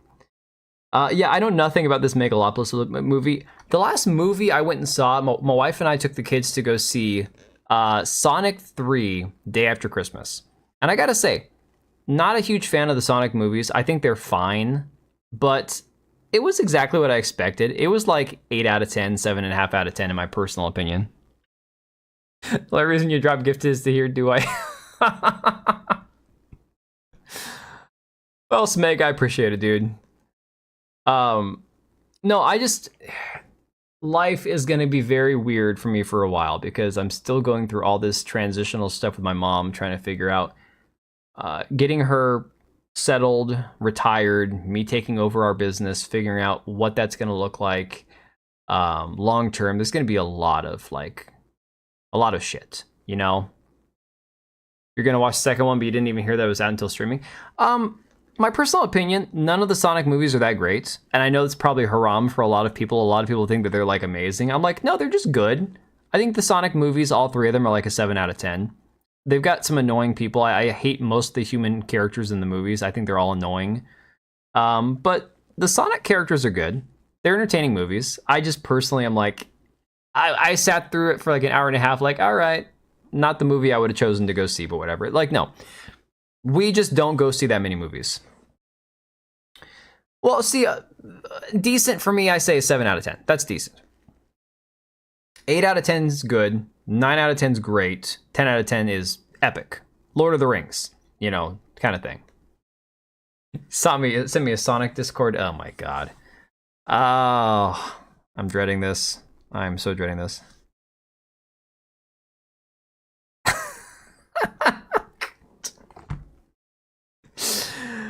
Oh man, you would, wouldn't you? Alright, so yeah, basically a shit year for a lot of movies. You guys remember this? This happened also. The Willy Wonka inspired experience. This was the saddest thing ever. Oh my god, this chick. They didn't have any candy. These people paid like hundreds of dollars to go to this Willy Wonka theme park thing in this warehouse. All they had is this table full of what looks like Fanta or something in cups. I don't know. Dude, it's been a freaking weird year. There's been so much strange shit that's happened. Let me see here. We had the Hawk Tuah girl, who, thank God, her 15 minutes of fame are finally over. She got famous for that stupid video that everybody was like obsessing over, turned into a meme. And then she did the rug pull with her cryptocurrency. And she's been silent for like 3 weeks, except she had a lawyer come out and make a statement for her. Oh, guys, we don't have to see her face ever again in 2025. Oh yeah, no, the Willy Wonka factory thing was hilarious. Like, it was depressing. Like, honest to God, reading about it and watching the gal that was the Oompa Loompa talked about it, I genuinely felt bad for that girl. Like, get that girl a GoFundMe. She's gonna need like therapy afterwards because she was so traumatized by how miserable it was for the families and their kids and stuff that were there. But I'm not gonna lie, it was pretty freaking hilarious. I laughed my ass off. Who was more annoying, Hawk Tuah girl or the chick off of the airplane? That mother effer isn't real gal. Tiffany Gomez, whatever the hell her name is. Personally, I got more enjoyment out of the airplane chick. This one here, I hated except for a few memes that I saw that were kind of funny. I couldn't stand this shit. Like the whole Hawk Tuah thing, I'm like, oh my god, please make it stop. Make it stop. Yeah, dude. That'll be, like I said, you think the airplane one was worse? Oh, Natsuno, I don't know. Because at least it was a genuine Rachel Zegler. At least the at least the airplane chick, it was like a genuine meltdown. She wasn't trying to get famous. You could tell that she was like on some sort of like wait, you like the airplane chick, NS? No.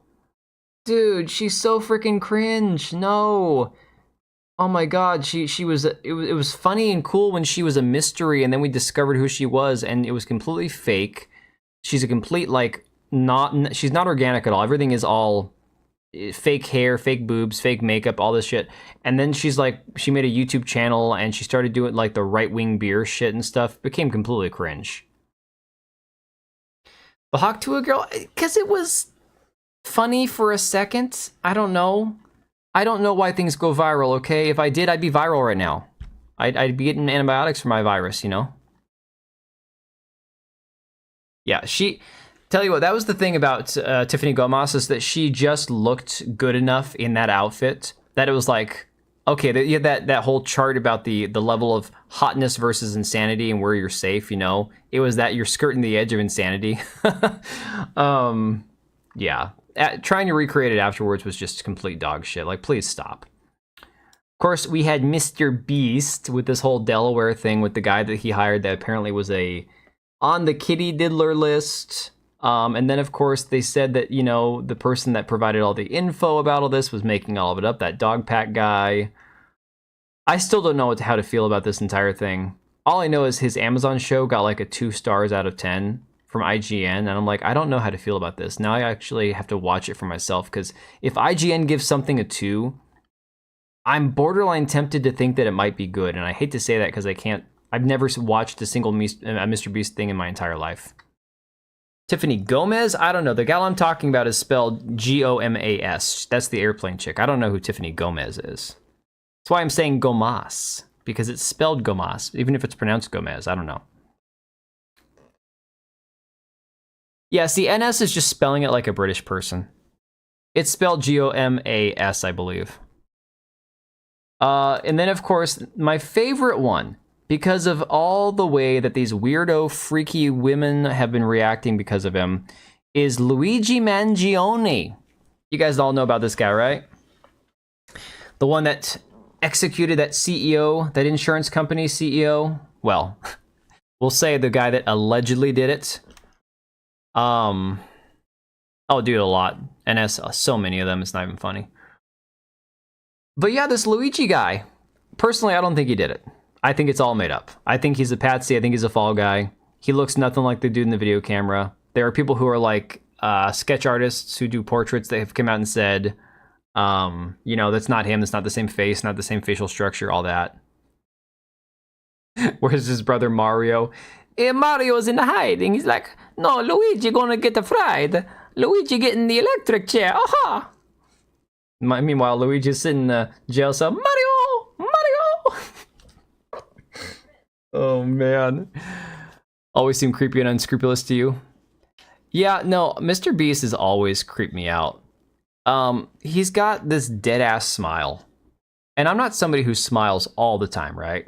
So I smile like when I naturally find something funny.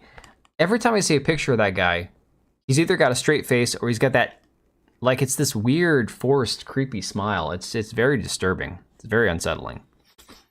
But no, I don't know. I should have done a poll for you guys because personally, I don't think Luigi did it. I don't buy it. They found the dude in a freaking McDonald's wearing a little paper mask, and somehow they identified him. He had his manifesto on him. I don't know. Something just feels really off about this entire thing, you know? And then, of course, all the idiots celebrating. I've seen legitimately people went and got this son of a bitch tattooed on their bodies. Like as if he's some sort of like hero. And it's like, okay. You don't have to love CEOs and insurance companies and all the other crap that goes with it to say, maybe knocking them off in the street's not a good thing. Just, you know, just something. Luigi and Bundy are nothing alike. Yeah. Well, he looks unfazed maybe because he's got Harvey Weinstein's prison consultant now. I don't know who his attorney is. Women like both, that's alike. Yeah. The woman who served in McDonald's was named Lucky Ass. Well, Tekla, I'm thinking if he's in on it and he's a patsy and they know the evidence won't stick, they arrest this guy, waste everyone's time, and then the evidence can't convict him, and then they let him go. And the other guy gets off scot-free, you know? At a freaking McDonald's, no less, Smeg, right?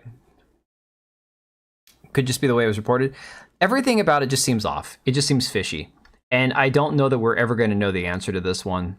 So, kind of like the biggest story, in my personal opinion, this entire year, the biggest one was the Trump assassination attempt. Even bigger than the election. Even bigger than that. Because this entire thing could have legitimately changed the entire course of the next 6 to 8 to 10 years. Like, think about it, guys. Again, we've talked about being critical about Elon and critical of Trump, which I think is justified given a lot of the recent shit that we've seen. And like I said, I've always been suspicious of anybody in power. But that being said, given the way the last 6 to 8 months have gone, if we went into 2025 with Kamala Harris beating JD Vance in the election, now I don't know that she would have, but let's just assume for whatever reason that somehow she would have pulled ahead of JD Vance. I can't even imagine what things would look like for the next 8 to 10 years, you know? You had a serious comment about it? Let me see if Streamlabs is cooperating. Women are going to have leaky faucets for him.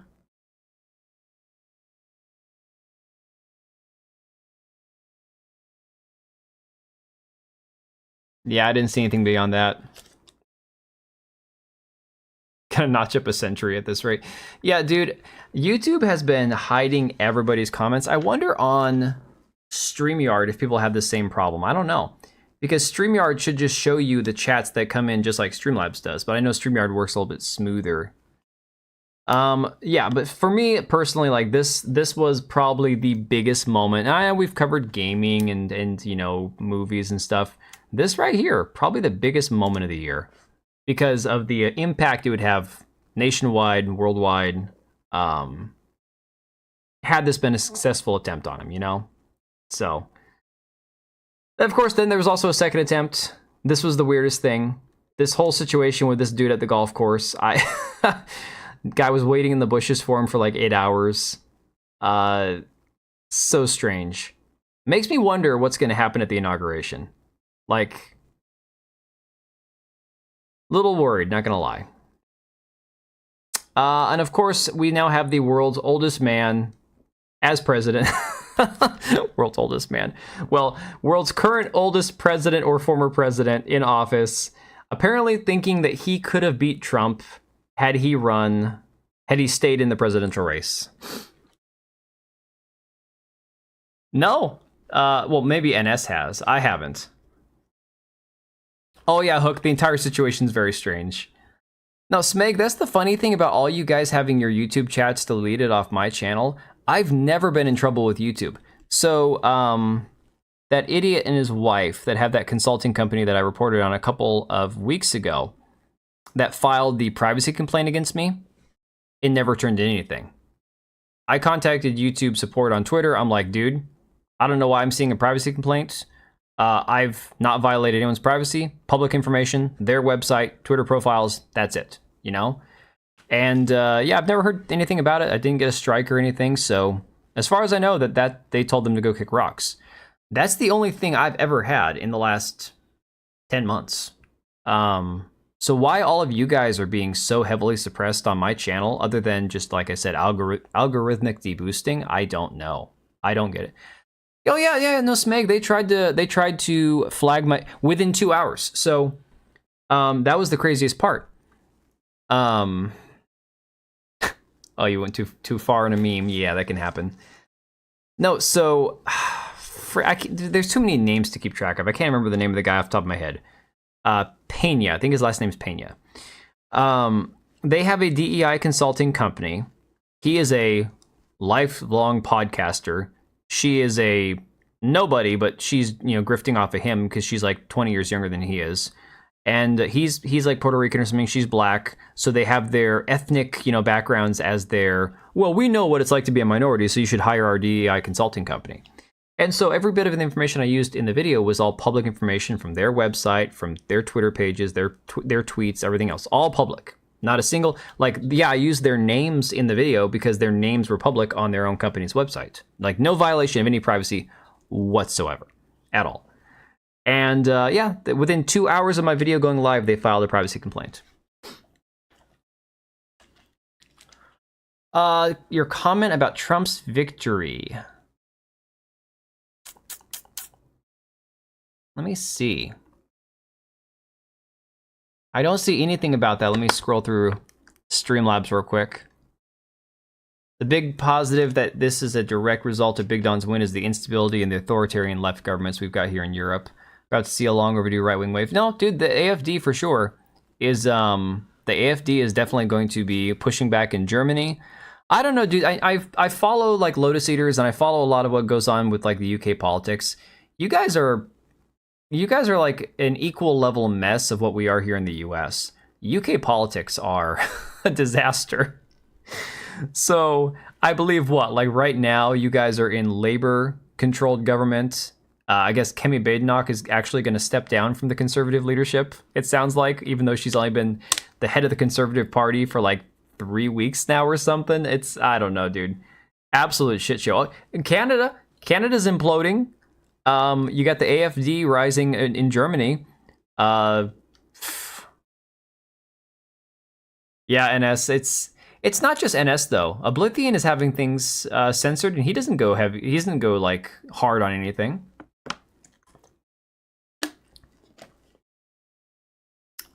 Well, guys, I think that kind of wraps up the entire year. You know, there's other stuff too. There's plenty of other things we could have brought up and talked about, but culturally, I think some of the biggest stories, definitely by far, Trump assassination, the election, definitely entertainment. Entertainment has been the biggest topic, I would say, for most of YouTube this last year or so. Politics obviously are big, but it depends on who actually wants to listen to politics. Some people just tune out entirely when you start getting political. But the state of the video game industry and Hollywood moving forward, comics by, you know, association, it's going to be very interesting to watch in 2025. Oblivion's labeled as guilty by association. They know that he's on Discord. That's what it is. You said something like war is bad. Dude, on Elon's free speech platform, I said a Pajit had a gigantic noggin. And that was worth getting a limited visibility for hateful speech. Noggin's not even a slur. Pajit's not a slur. I don't know. Like I said, my night started off rough, so trying to figure anything out at this point, I give up. I'm hopeless to make sense out of half of this shit. Got a lot of attention from other areas of the war that's going on. It's one of the more successful parts right now.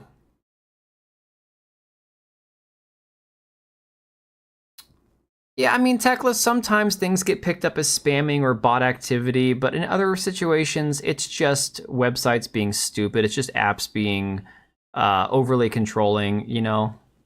It's British, it's English for head here. It's American for head also, dude. That's what I'm saying. It's like, it legitimately, I should try to find the picture.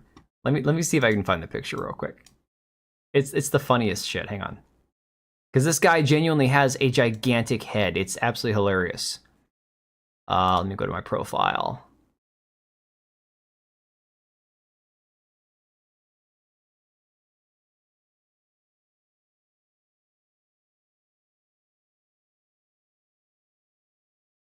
Don't worry, I'll find it. It's not too far down. The man's got a comically large head, okay? Here we go. Maybe I can zoom in. Come on. No, it keeps zooming out. Crap.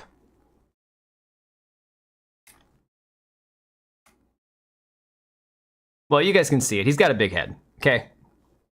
So legitimately, all I said. Oh no. So he was posting this kind of shit out here about Hindu phobia or whatever. You think it's too close to the N-word? Look at the size of this guy's head. Okay. That's the first thing that I thought when I saw him. I'm like, my God, that's a giant head. And I got a big head. I got a big ass 5 head here. And that thing's got me beat. That thing's huge. Hand sculpted. Oh my God, that's funny. Woo. Oh, I should have linked it in the chat. Oh my God, dude. It might be the hair, I don't know, but the hair has to be resting on something, Oblivion. No, I did another one of those Star Trek table reads last night over on Moxie's channel. It was absolutely amazing. Yeah, some of these guys are so good at the freaking improv and shit. Someone put a lot of clay on his 6 head. All right, with that, guys, I'm gonna call it a night. I'm not gonna get myself in any more trouble. If I keep talking, I'm gonna say some shit that's gonna get me in trouble. As it is right now, I still have to figure out what the hell is going on with Streamlabs and everything else that's just trying to screw me over as hard as it possibly can. But yeah, I don't know. I probably won't even have a video out tomorrow, guys. I don't know. Anyways, I appreciate the hell of all you guys for being here and putting up with my stupidity. Because, like I said, it's rough trying to maximize my time and do as much as I can for you guys. And right now I'm kind of like in a rut. But I'm hoping 2025 with New Year's we'll be getting back to more regular like stream schedule and more regular videos coming out. Still trying to get some articles done every single week. All the same stuff I was doing before, but just trying to do it more regularly, you know? Oh yeah, Happy New Year to all you guys. Appreciate every one of you who's been here. Naive Innocent Streamer thinks he already... Yeah, I know I'm on a watch list, man. I get to go pick up my babies tomorrow. Tomorrow is my pick up my babies day. I'll be so happy. Gotta get some shotgun shells. Alright, dudes. I appreciate you guys. I will catch you guys on probably Friday, because I'm not streaming tomorrow. Or Wednesday, whatever. Maybe we'll stream Wednesday. We might have a chance to stream on Wednesday night. We'll see.